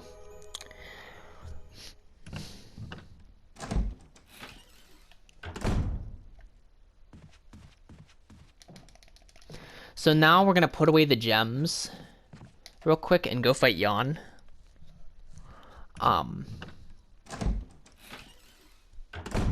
We will probably have to, we definitely have to use the Magnum, I think, because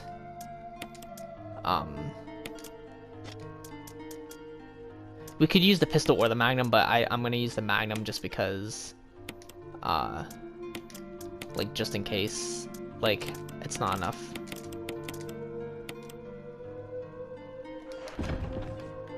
I'm gonna save here too, actually, just in case I like mess up my anything.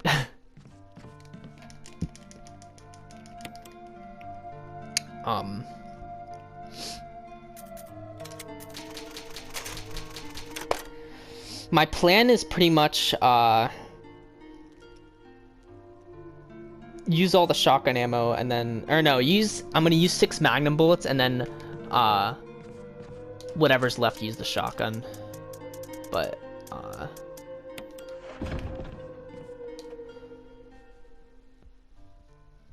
actually, I don't know. I might try to just use the shotgun and save the Magnum. I don't know what I'm gonna do yet because I'm trying to think ahead here. I think I'm definitely gonna use the Magnum actually because I need to take care of hunters later.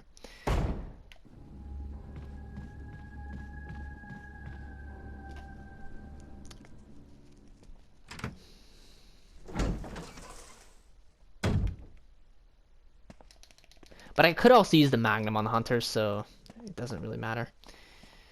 Alright.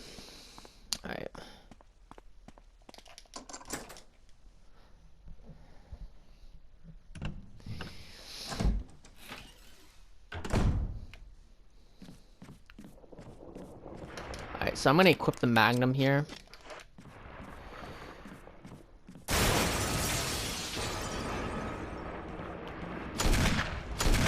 Alright, so shoot twice and then move. Otherwise, Yawn will hit you. If you shoot, I've tried to shoot the third run, it doesn't work out very well.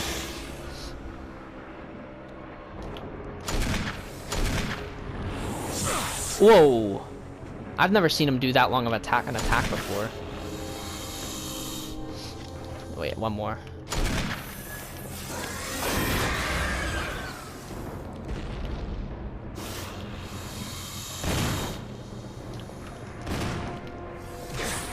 I don't know why he's not dying. Why isn't he dying? This is so weird. That was really weird. I don't remember him taking that many, actually. I remember him dying in 6 Magnum shots for some reason. But, it's fine. We're all good.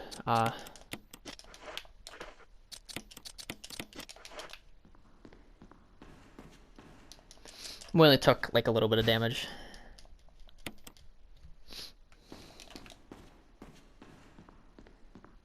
I should have actually taken, actually, no, what am I saying? I need to go down to the item box anyway.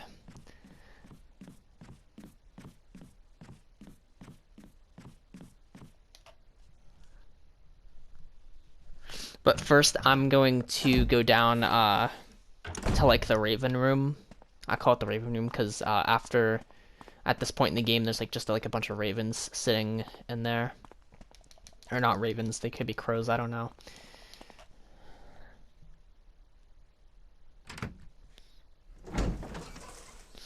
But, there's an herb down there, so want to go get that?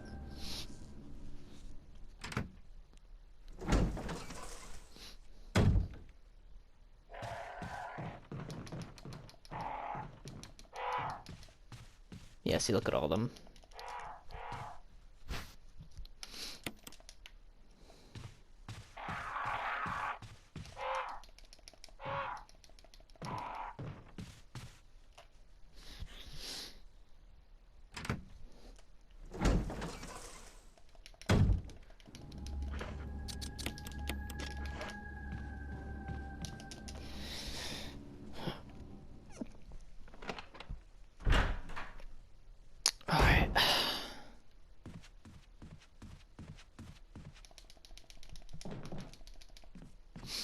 Alright, so we're gonna go back to the item box now, grab both gems. And put away the magnum. Actually, you know what? We're gonna grab the handgun too.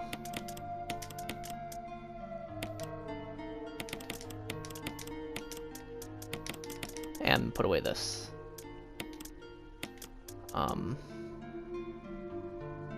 That should be everything, I think. We're actually gonna run past the hunters that burst through the windows just because it's a little faster. You can go into the room that I was just in, like with the herb and the ravens, but it's longer. It doesn't really matter. Alright.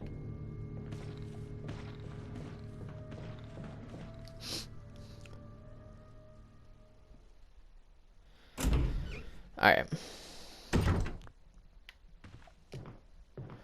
so I'm gonna put the yellow gem in here and get the death or not death mask, freaking MO disc.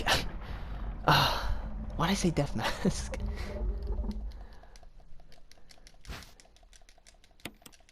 The gems are in no way related to the death masks.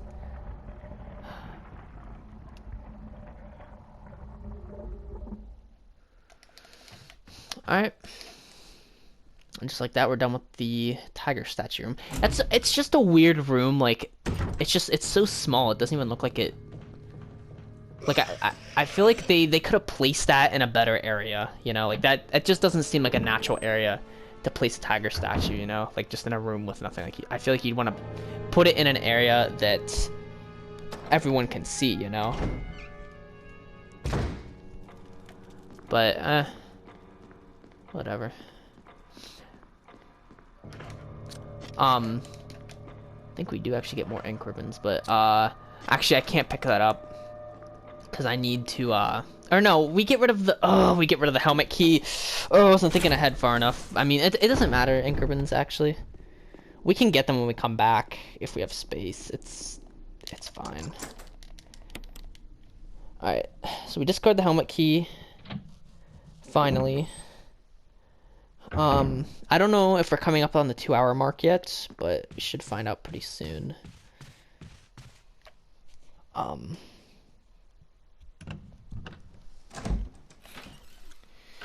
so this room, the reason I put the pistol in my inventory is just so I could take out this zombie.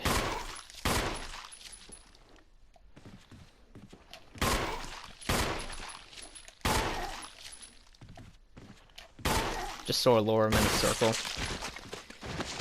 I feel like he decapitates a lot. I don't know why. For some reason I don't feel like it has anything to do with like the pistol. I have a feeling it has to do with the zombies. Cause like I swear the same zombies, like relatively the same zombies normally decapitate, but or maybe just have a higher chance of being decapitated. But I have no idea. how it works. Okay, so this puzzle, you pretty much are just putting all the pieces in the right spot. It looks a lot more complicated than it actually is. Basically, you're just putting the pieces in just like this.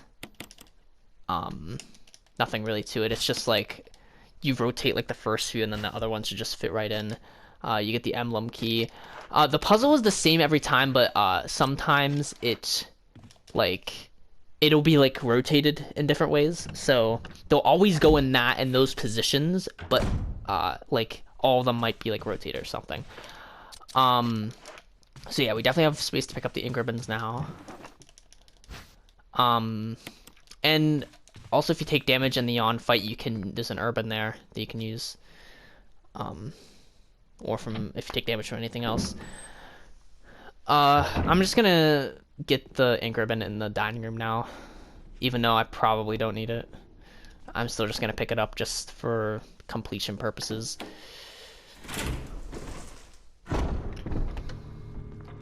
Actually, my practice run, I came through the dining room, picked up the ink ribbon, and then just saved in that typewriter as my first save because, like, I literally could not, like, you know, I couldn't pick it up.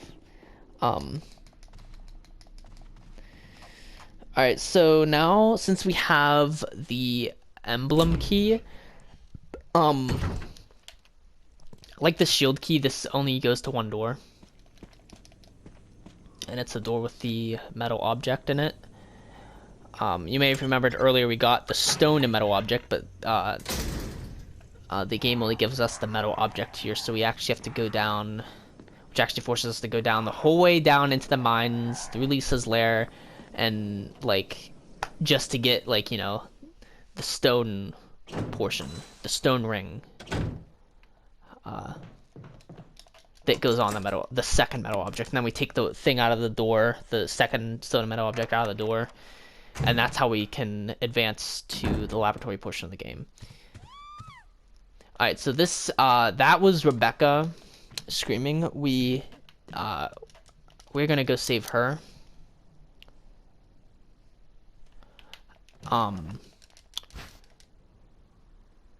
Yeah, we have enough space to pick up the shotgun ammos. I don't believe that's English. Flash grenade. We're gonna go we're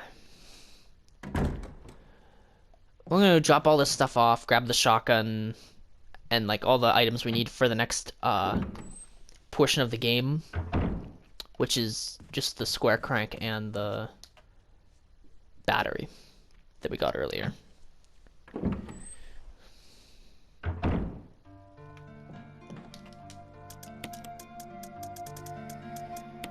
Alright.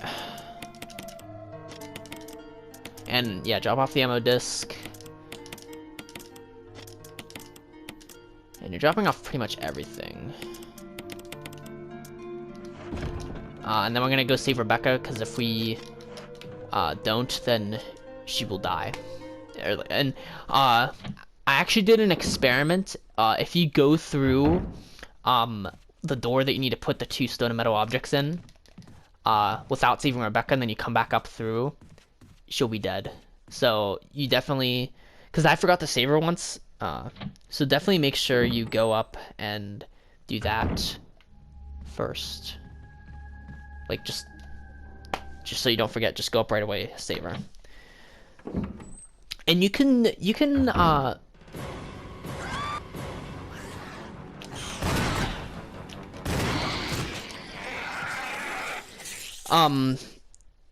was I gonna say? Oh yeah, you can actually save, you can actually, like, save the emblem key until later and go into that room, like, when you're coming back from, the mines from getting the stone ring, when you already have it, and you can, like, do it that way. Or, you can do it the way I did, which I like to do it that way better just because you get it out of your inventory, like, you get it right away, you get it out of your inventory.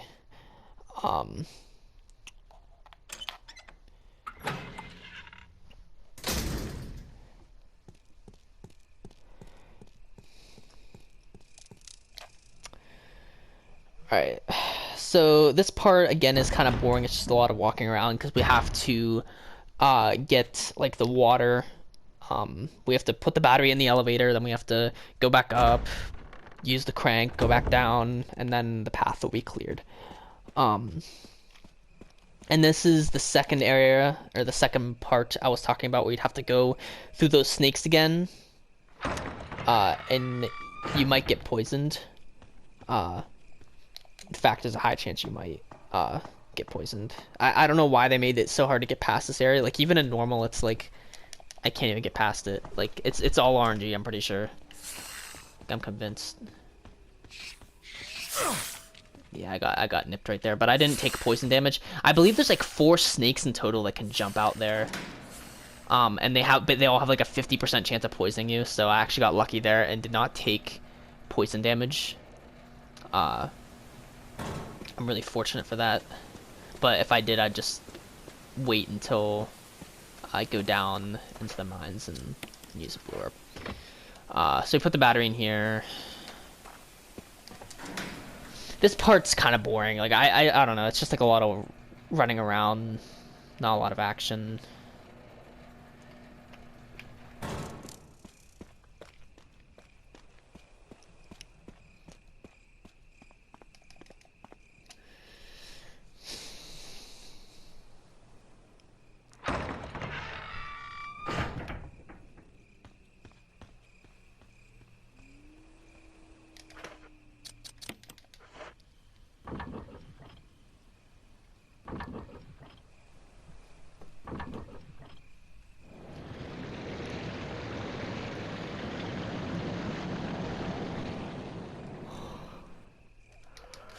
Alright. So now that we did that, we can get through. There'll be like this area that is that the waterfall's no longer coming down on, that we can get through.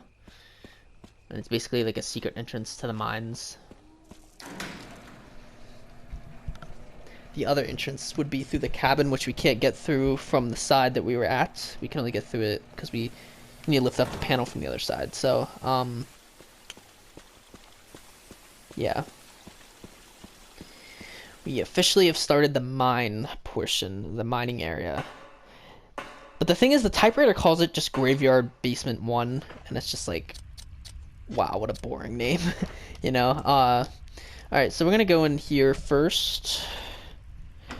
We're gonna go get the Hexagon Crank,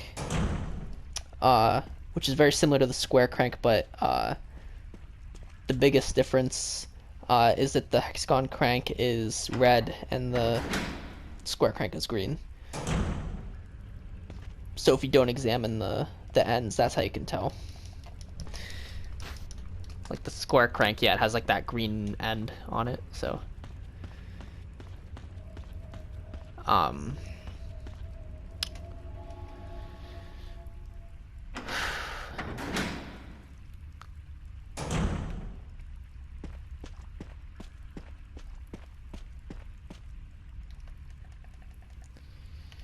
Alright.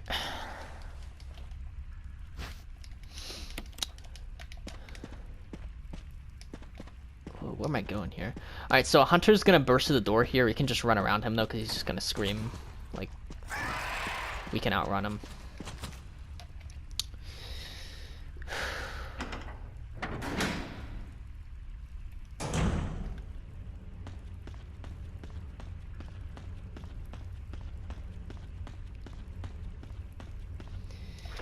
We're gonna equip the shotgun in this next area because we need to take out these 2 hunters, because we actually come back through this area again, and 2 hunters are just very, very hard to dodge. You can dodge them, but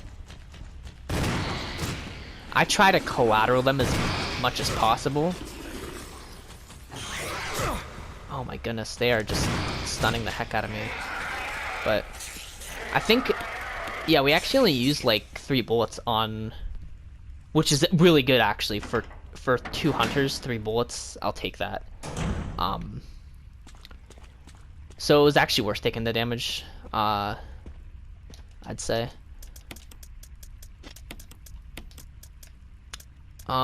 We do actually need to kill another hunter, so we're going to keep the shotgun in our inventory.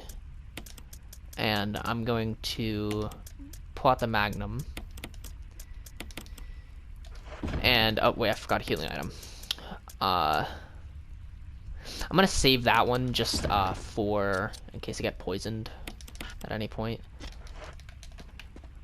I'm gonna pick up this, and then I'm gonna crank first, just so we're good there. I actually can't remember when the last time I saved was, but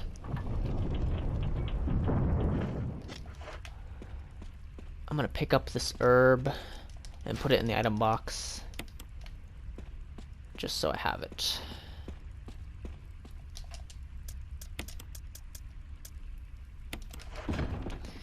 Alright. We have just enough magnum bullets to take out Black Tiger and the one spider that spawns with Black Tiger, so yeah, we have just barely enough ammo here.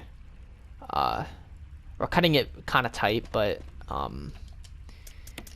we should be fine.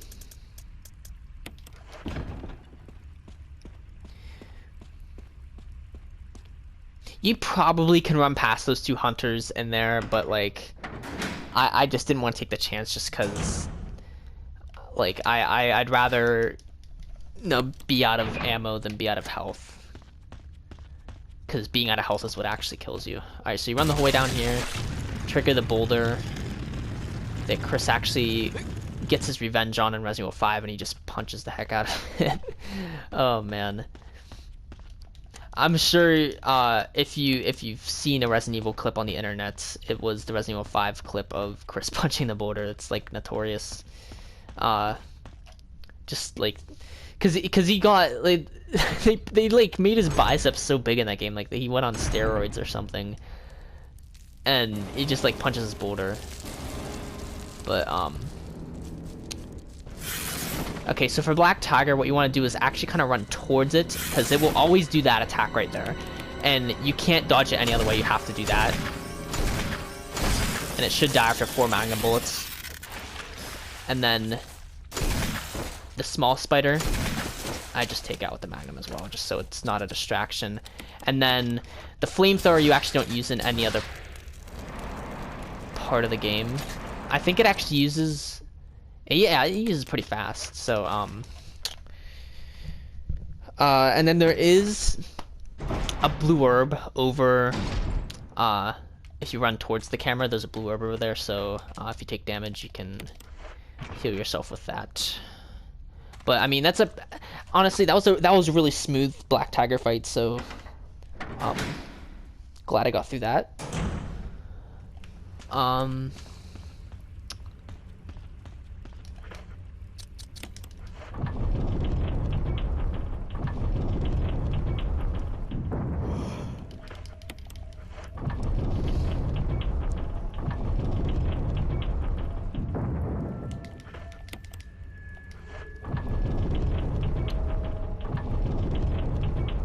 Alright, so once you turn the crank 3 times here, the boulder will activate once you go out of your inventory, and you just run here.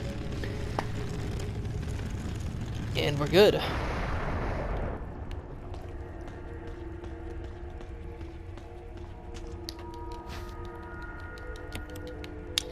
Alright, and you get a first aid kit there, which I would definitely recommend picking up if you take damage like me.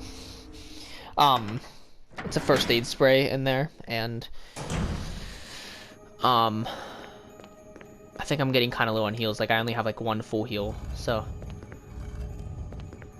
I just decided to pick it up. Alright, so if you push the statue here, this puzzle's kind of confusing if you don't know how like the physics and stuff work. But basically, if you push the statue there, that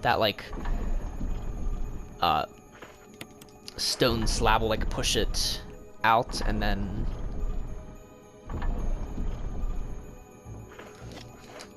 we can then push it. Oh, it's really hard to position yourself, but You basically, that platform in the center, when any weight is applied to it, it rotates 90 degrees, so we have to rotate it twice. So I'm gonna push it, and then push it far enough so that we don't end up on the slab and rotate 90 degrees. I mean, it doesn't matter, but it just skips a little, it just saves a little bit of time. So once it's rotated this way, you just push it off. And then if it's right about in this position, you should be more than good for getting it in there. Might be close. Yeah, I just barely missed it, but we can just push it in there. Okay. Cylinder. We came all this way just for a metal cylinder. Because for some reason someone took it out of the shaft in the elevator and they put it the whole way over there. I don't know why. Some of these puzzles, like, it's weird the way that they're set up. Like, it's almost like an escape room, but because it's like, why would someone put that, you know, like that?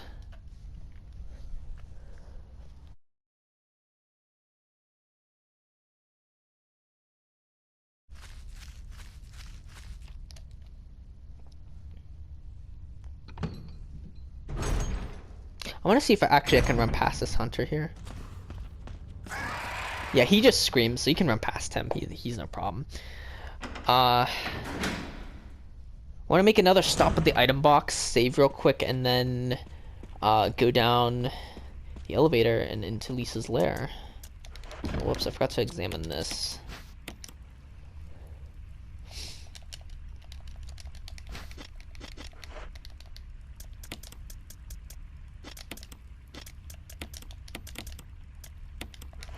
I'm just gonna combine these two things so I don't have to waste time like shifting everything down a slot.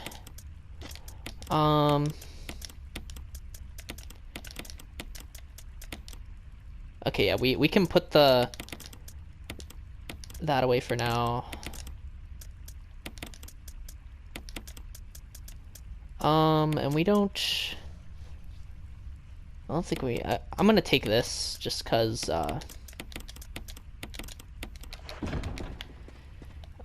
we're gonna need it soon, but you don't have to take it out there. You can take it out at the cabin. There's lots of places where you can stop. I'm actually not making as many mistakes as I thought I'd be making. But yeah, ammo's a bit tight in hard mode. It's just you pretty much just have to run around any enemy you can. I'm just killing like the ones that would be hard to deal with later, like the hunters in here. I am not like certain because that second one activates like as soon as you go into the room. You can't like, and I'm just I have a feeling I wouldn't be able to dodge it very well, so I just take it out like that. But yeah, hard mode's pretty much just dodging zombies. Like that beginning part is pretty much the hardest part. And then afterwards it gets a little bit more like lenient, I have a feeling. But shaft, combine the shaft with the cylinder, put it back in, and then you press 4, 2, 3, 1, and the elevator comes up magically. No, it's crazy. It's like some crazy science behind it. But okay, so now I can take the elevator down into the depths of hell. No, I'm just kidding. Just a mine. But we're entering Lisa's lair, so it's pretty close to hell, but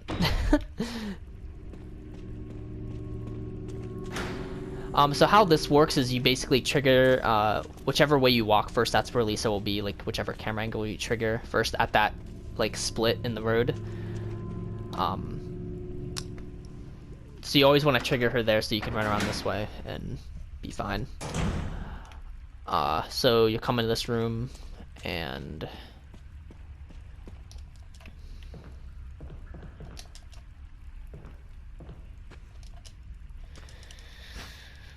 there's a flash grenade and handgun bullets up here.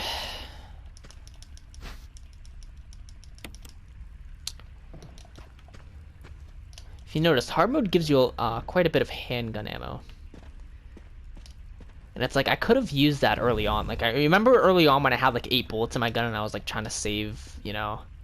Like, I couldn't even burn bodies because I didn't have the ammo to kill them. But now they just have like 100 handgun bullets.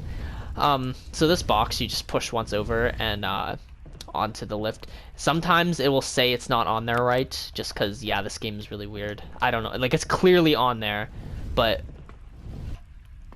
you just have to push it like that, I guess, and then... Okay, this is... Yeah, whenever that happens, you have to push it against the back wall for it to work. For some reason, that just happens. I don't know why. They just never fixed it in the remake or the remaster. But yeah, now that we push that crate down there, we can go get the crate, or we can go destroy the crate and get what's inside of it, which will help us escape from Lisa's lair. Alright, so come down here. She'll be there. And then you just run back.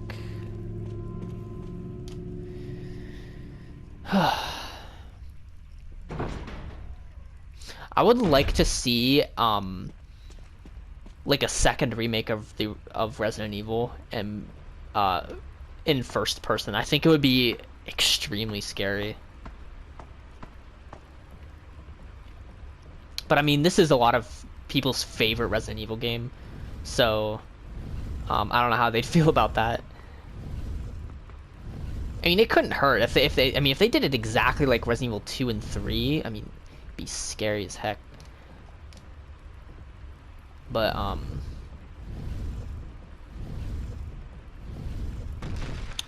yeah. Push the crates into the trash compactor here, and you'll get the broken flamethrower.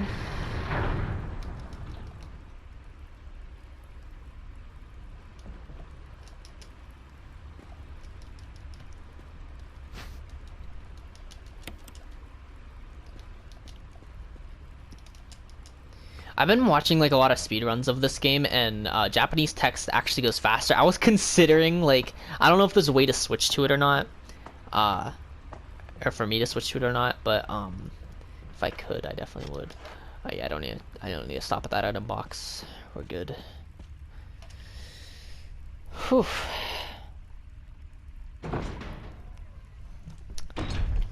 All right.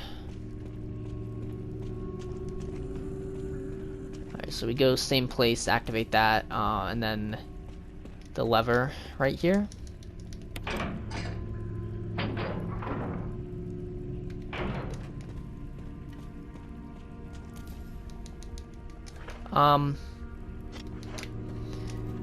We shouldn't need those herbs, we'll be fine. Sometimes Lisa's right there, so be careful. Normally she goes up, but she's chasing us this time. I've actually never had her do that before.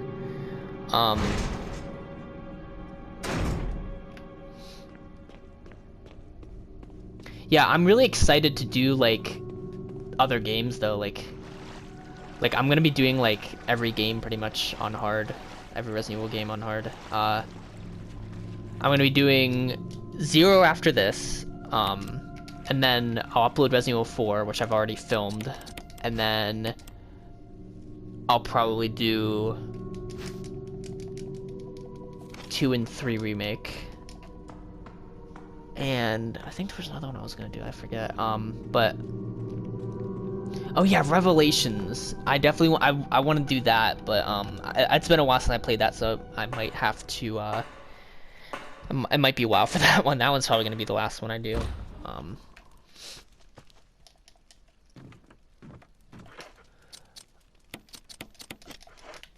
right.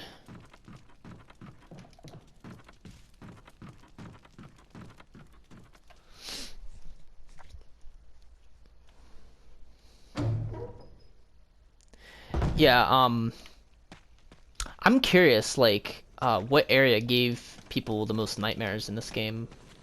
Because it was definitely this area for me. Like, there's just something about, like, the foggy woods at night that just absolutely terrifies me. And then Resident Evil 4 was the hedge maze, for sure. Did it for me. And oh no, the regenerators. The regenerators in the hedge maze. Yes, that was... I think I mentioned that exact thing while I was playing the game too. That's funny that came back. Okay, so normally you'd have the zombies to deal with in the graveyard here but since I forgot the Magnum, I had to go in here and kill them early. But normally you just shoot them and you wouldn't have to burn them because you're not coming back through here. So yeah, that's a weird change. I've never forgotten the Magnum. I've never had to do the game like that before, so interesting.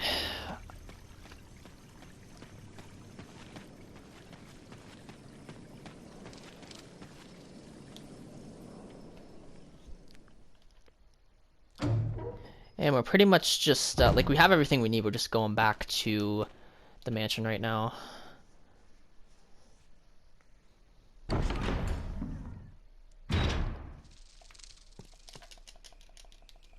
Don't forget to get the first stone and metal object, because we need both.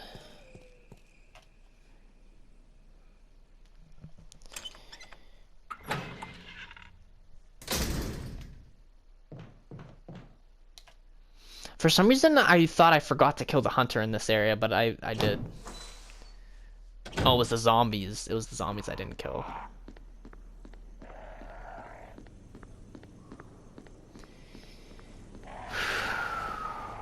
Alright. Yeah, this is the easiest way if you're trying to go to the main hall from, like, the... like, area where you put the metal object in. I don't know what you call that whole area. Just like the outside. That will always be the easiest way.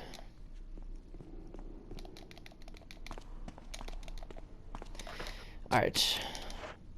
First stone and metal object. Second stone and metal object. Unlock. Cutscene that you can't skip, actually. Wonder what's on the other side of the door. The two emblems fit in perfectly in the doors. Open them? Yes.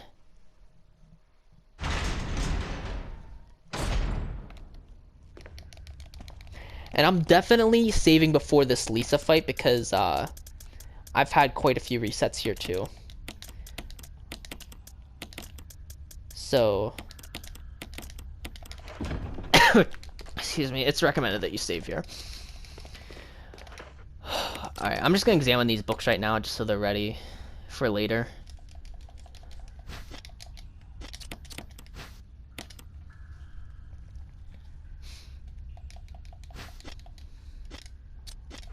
See, I would do this in a stream, but like, what if, like, I messed up, so how would that look?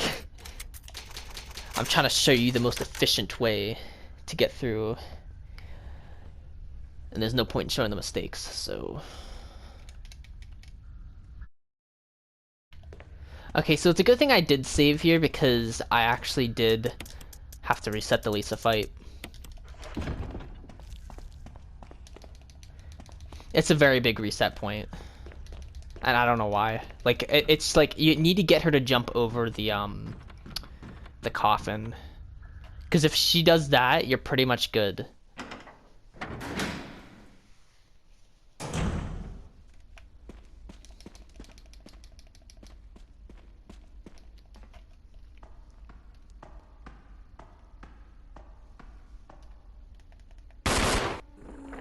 Alright, so down here with Wesker, I'm gonna push these.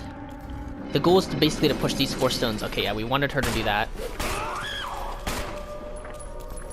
And I'd actually prefer if she went to Wesker. Yeah, which it looks like that's what she's doing.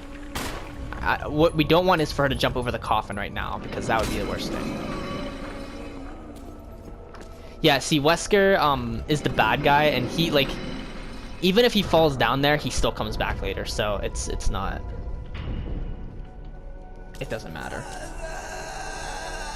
It does matter in Jill's story though, because it's Barry instead of Wesker. And Barry's our friend. We want him to survive.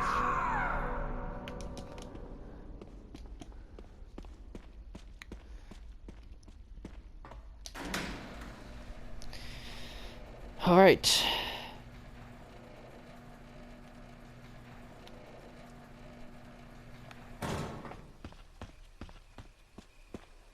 So up here we put, I think it's, yeah, the wolf metal and the eagle metal.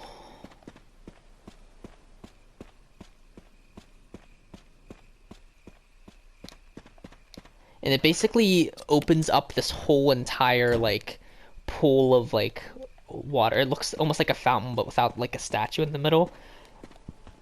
And it's just, like, ugh. It's kind of crazy. But anyway, this leads, it's an elevator that goes down to the laboratory.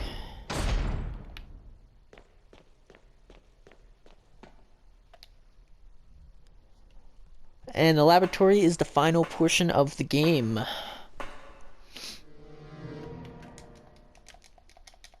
This Ingerman's always so hard to pick up. I don't know why. Alright, so Inkerman.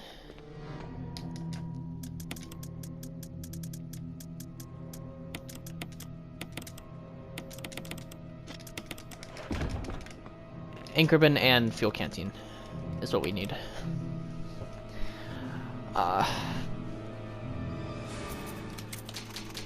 We should have a decent number of flash grenades that we shouldn't have to use fuel, but we're gonna use it anyway, just in case like stuff comes up later. I actually don't know how many we have. How many do we have? 2. And then we have 5 burns, and there's 5 zombies. So either way, we can't really mess up here. So we're just gonna go. We're still gonna try for double burns, obviously. Oh, why did it switch? I was trying to focus it closer to.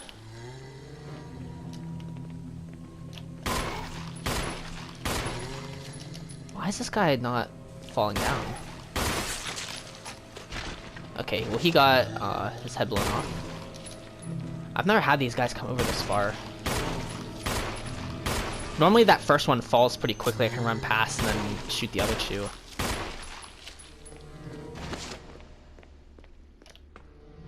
Okay, the other one's around the corner, I believe.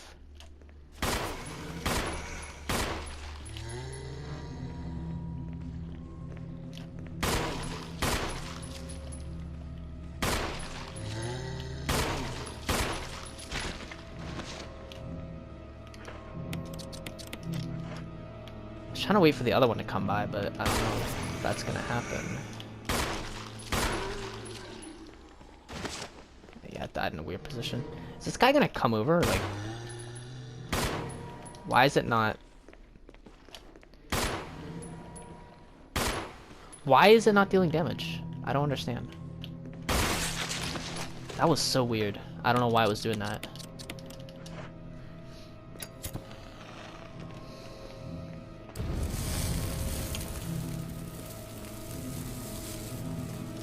Oh, dude, this is giving me Lost in Nightmares vibes for some reason. Because that's the costume Chris wore in Lost in Nightmares. I actually streamed Lost in Nightmares and Desperate Escape. It's actually pretty fun. That was one of the streams I actually did well, I think.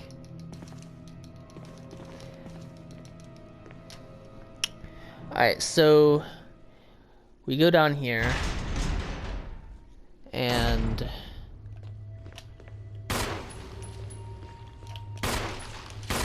this is one of the situations we can't really see because the zombie's in front of the camera. Oh, whoops. I don't want him to eat my foot. Oh, no, I didn't want to do that. he's dead, isn't he? Yeah. Oh well, it's fine.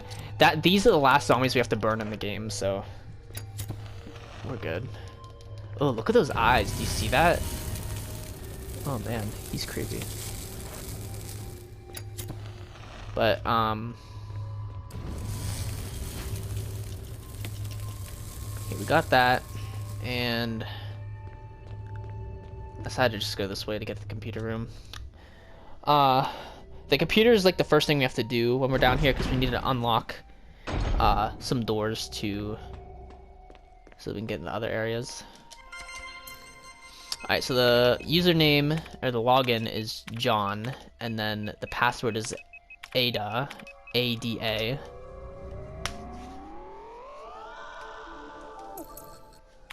And then for the second floor, the password is Cell, C-E-L-L.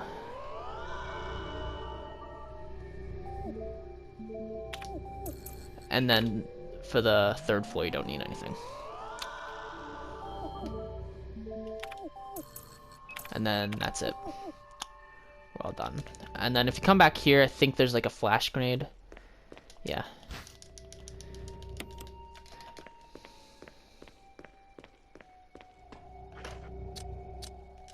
Yeah, so we actually have quite a few defense items left. We didn't necessarily have to use any kerosene there, but I did anyway. Just because I could. Alright.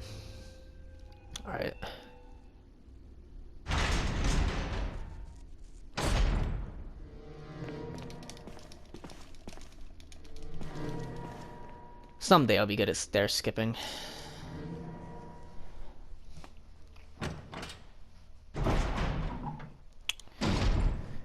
Probably not, actually. Okay, yeah, we have enough space to pick up the second ammo disc and... or technically the third ammo disc and the key. The password for that is 8462. And you can figure that out if you go down to the other room that we unlocked with the computer and grab the film.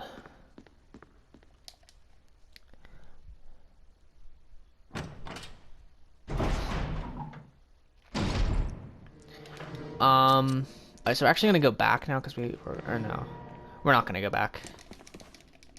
I think we're good here. We need the pistol to kill the zombie in there.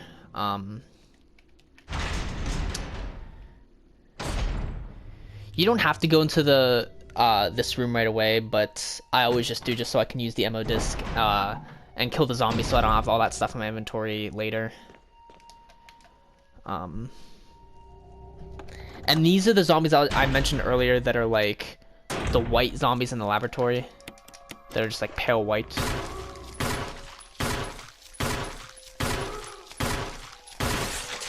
And he's dead. It wouldn't have mattered if I decapitated him or not because he would not come back regardless.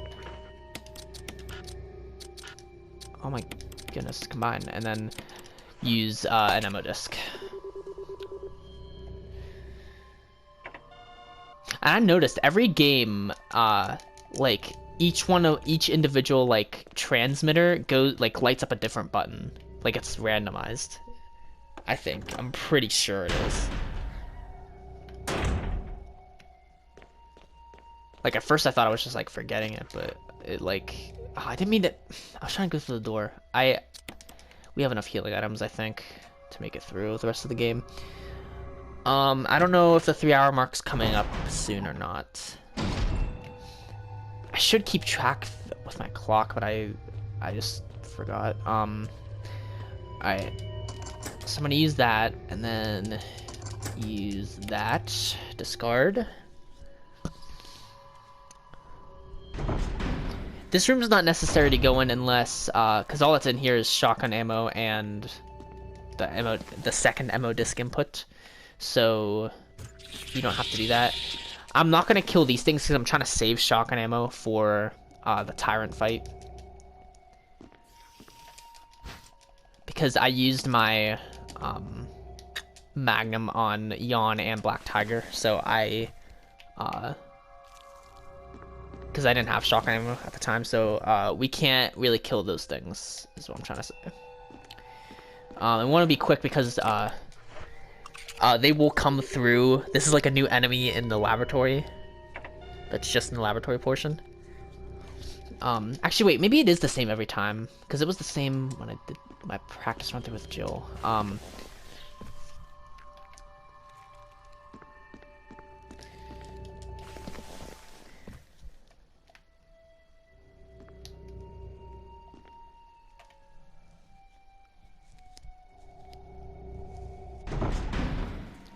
Alright, and then I'm pretty sure these are the last zombies in the game in this room. The last zombies in the game because, yeah, I'm pretty sure they are. I mean, we could honestly just use flash grenades on them, but we have the ammo, so...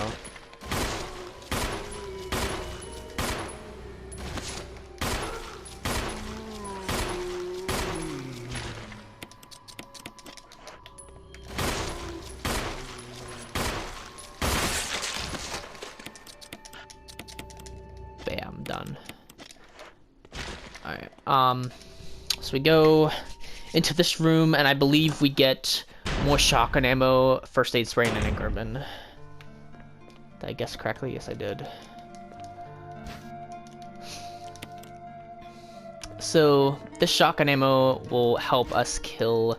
I still don't know what the enemies down here are called. Like the... I don't know, like the new enemies in the laboratory. I don't know what they're called. I've never looked it up, so I don't know. Okay, just put that there. We need assault shotgun, increments. Put the first aid spray away, and then we need the last ammo disc. And I'm just gonna shift all of this down. Okay. We're good.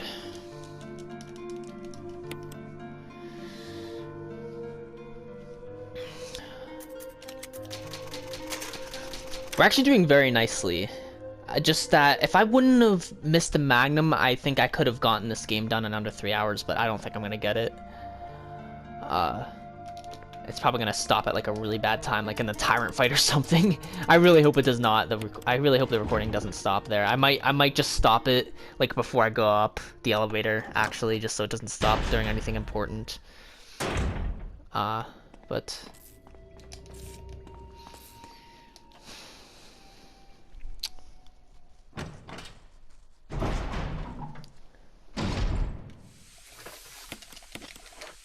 so in this area, you want to save as much ammo as possible because, like I said before, we need it for the Tyrant fight. So we only have to kill that one, really. So we can have access to this fuel supply capsule.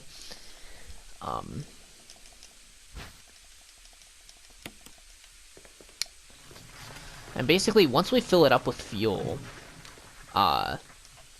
we can't run. You can run like 3 steps and walk 2 or something like that, but it's like I just don't take the chance, so I just walk the whole way. Cause in the practice run, I actually like I almost like I thought I killed myself because like I forgot for a second and started running, but then I like remembered real quick and stopped, and I thought I was gonna die. Oh.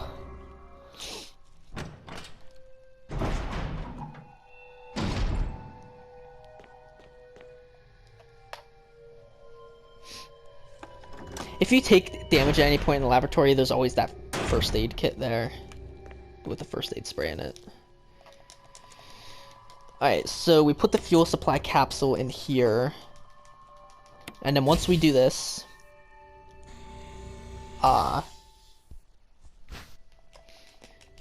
we cannot run. Running could result in a fatal explosion.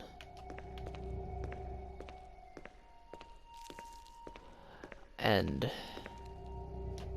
we do not want a fatal explosion. And the whole reason we're getting this fuel supply capsule is so that the elevator basically has power, or I guess the activation panel or something for the elevator needs power. So like that's kind of like a double like thing. Like you need power to get power, and to get power. I don't know. It's weird. I don't know exactly how it works, but we're just walking along here with some fuel in our. It doesn't even say what type of fuel. I think it said nitro compound, which I'm not exactly sure what that is, but sounds pretty lethal, so I'm not gonna mess around.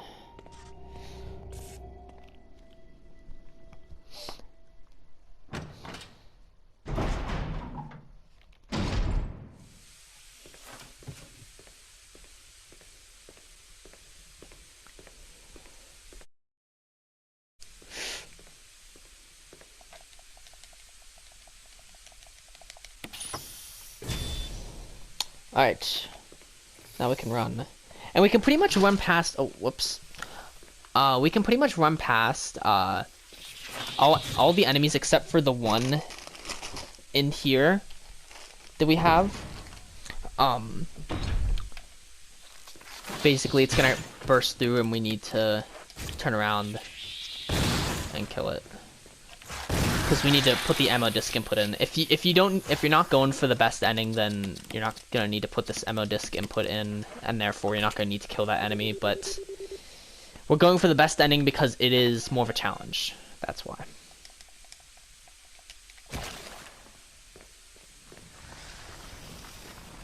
And we're gonna pick up this flash grenade just because, even though we're pretty much done with defense items.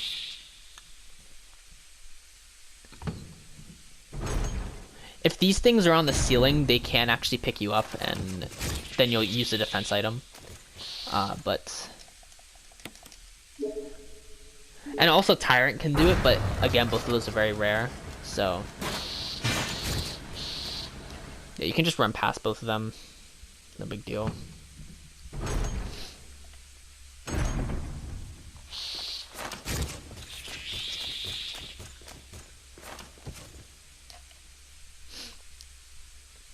And we're basically running back to the elevator. We're gonna save one more time before going to fight Tyrant.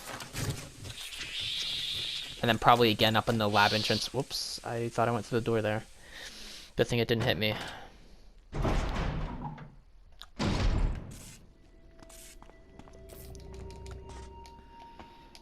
Alright.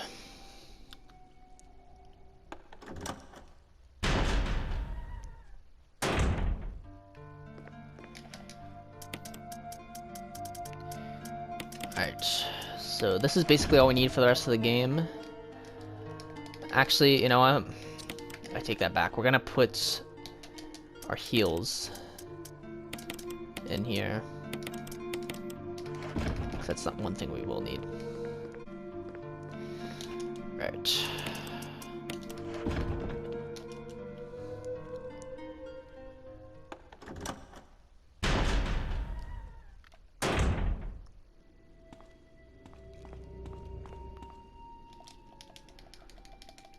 I didn't mean to go there. Alright. So, going up in the elevator.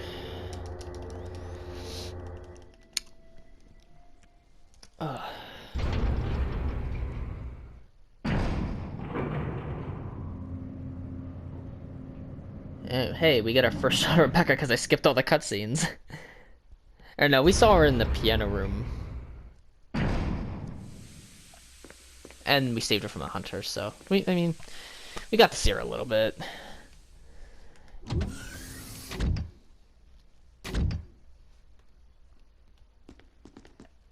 Alright, so this is where we can front Wesker, and he basically reveals that he's a bad guy. You basically just want to keep turning around, shooting him.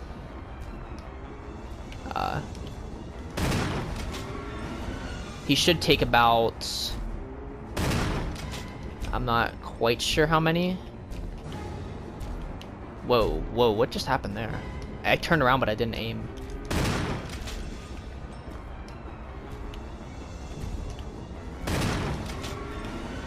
think one more should do it. Yep. So that was 7 shots, which is about normal. It can take, I think 7's the least amount, like, to be close. Like, if you're close enough, it'll only take 7. That's why you notice me getting as close as I possibly could. The other way, if you're not doing hard mode, is you just shoot 5 magnum bullets at him, and he'll die.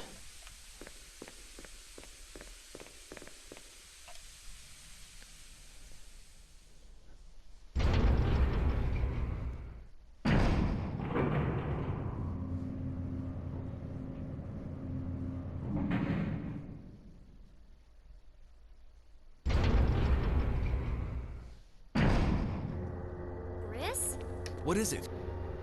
Alright, so basically, Rebecca's like, yo, there's so much T-virus in here, we gotta, activate the self-destruct system. So she's going to activate the self-destruct system now. Every Resident Evil game needs an excuse to activate a self-destruct system. That's how every Resident Evil game has to end, no exceptions.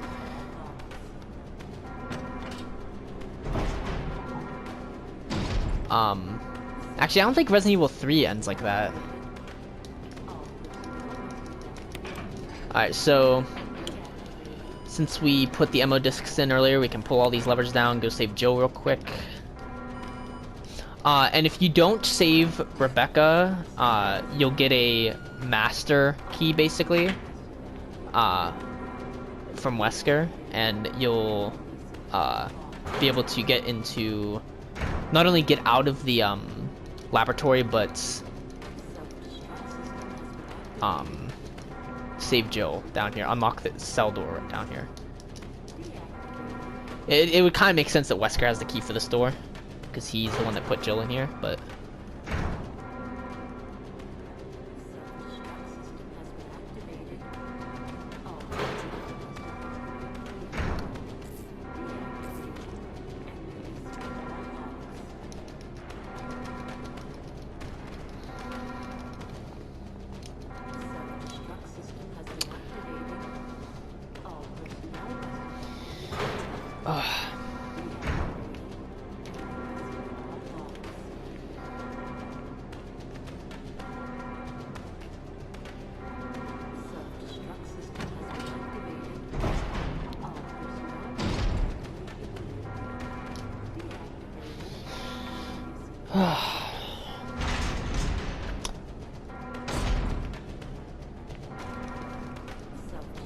So basically just going up, back up to the surface.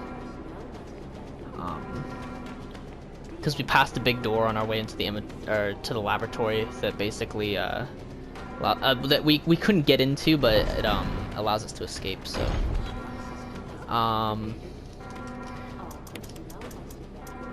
we're gonna save one more time. Might as well just take the last full heal, because why not? Can't hurt. But we do need one space available for the fuse and the signal rockets.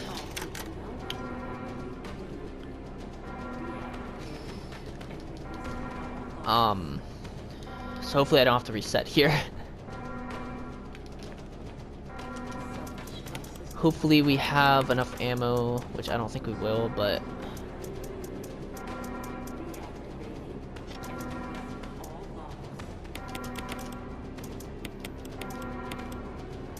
You know, I'm gonna take the pistol, just because I just really do not think I'm gonna have enough ammo.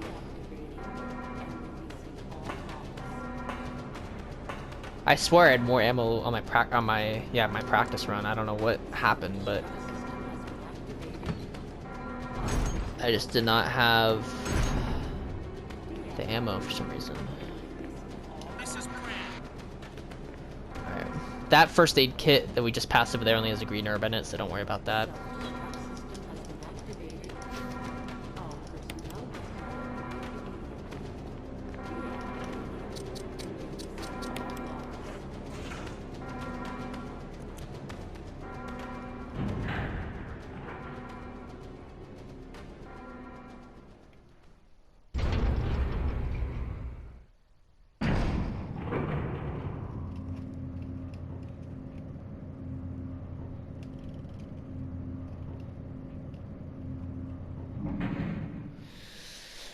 Alright, so I'm hoping and praying here that I have enough ammo to kill Tyrant, because if I don't, it's going to be really hard to kill him. I swear I missed shotgun ammo somewhere. Like...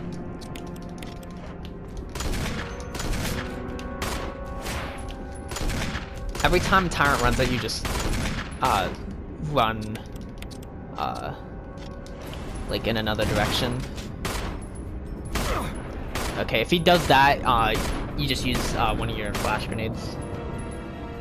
Which I'm actually glad he did, because this will I'm hoping that'll do a little bit more damage to him.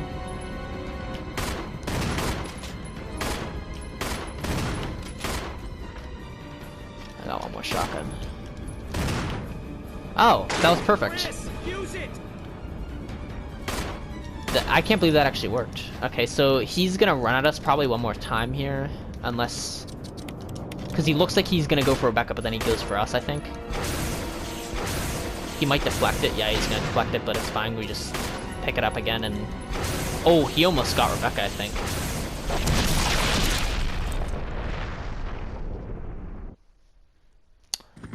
And that's Resident Evil Remake on hard. Thank you guys so much for watching. I really enjoyed this. I'm gonna be doing a lot more walkthroughs like this. Did a fine job.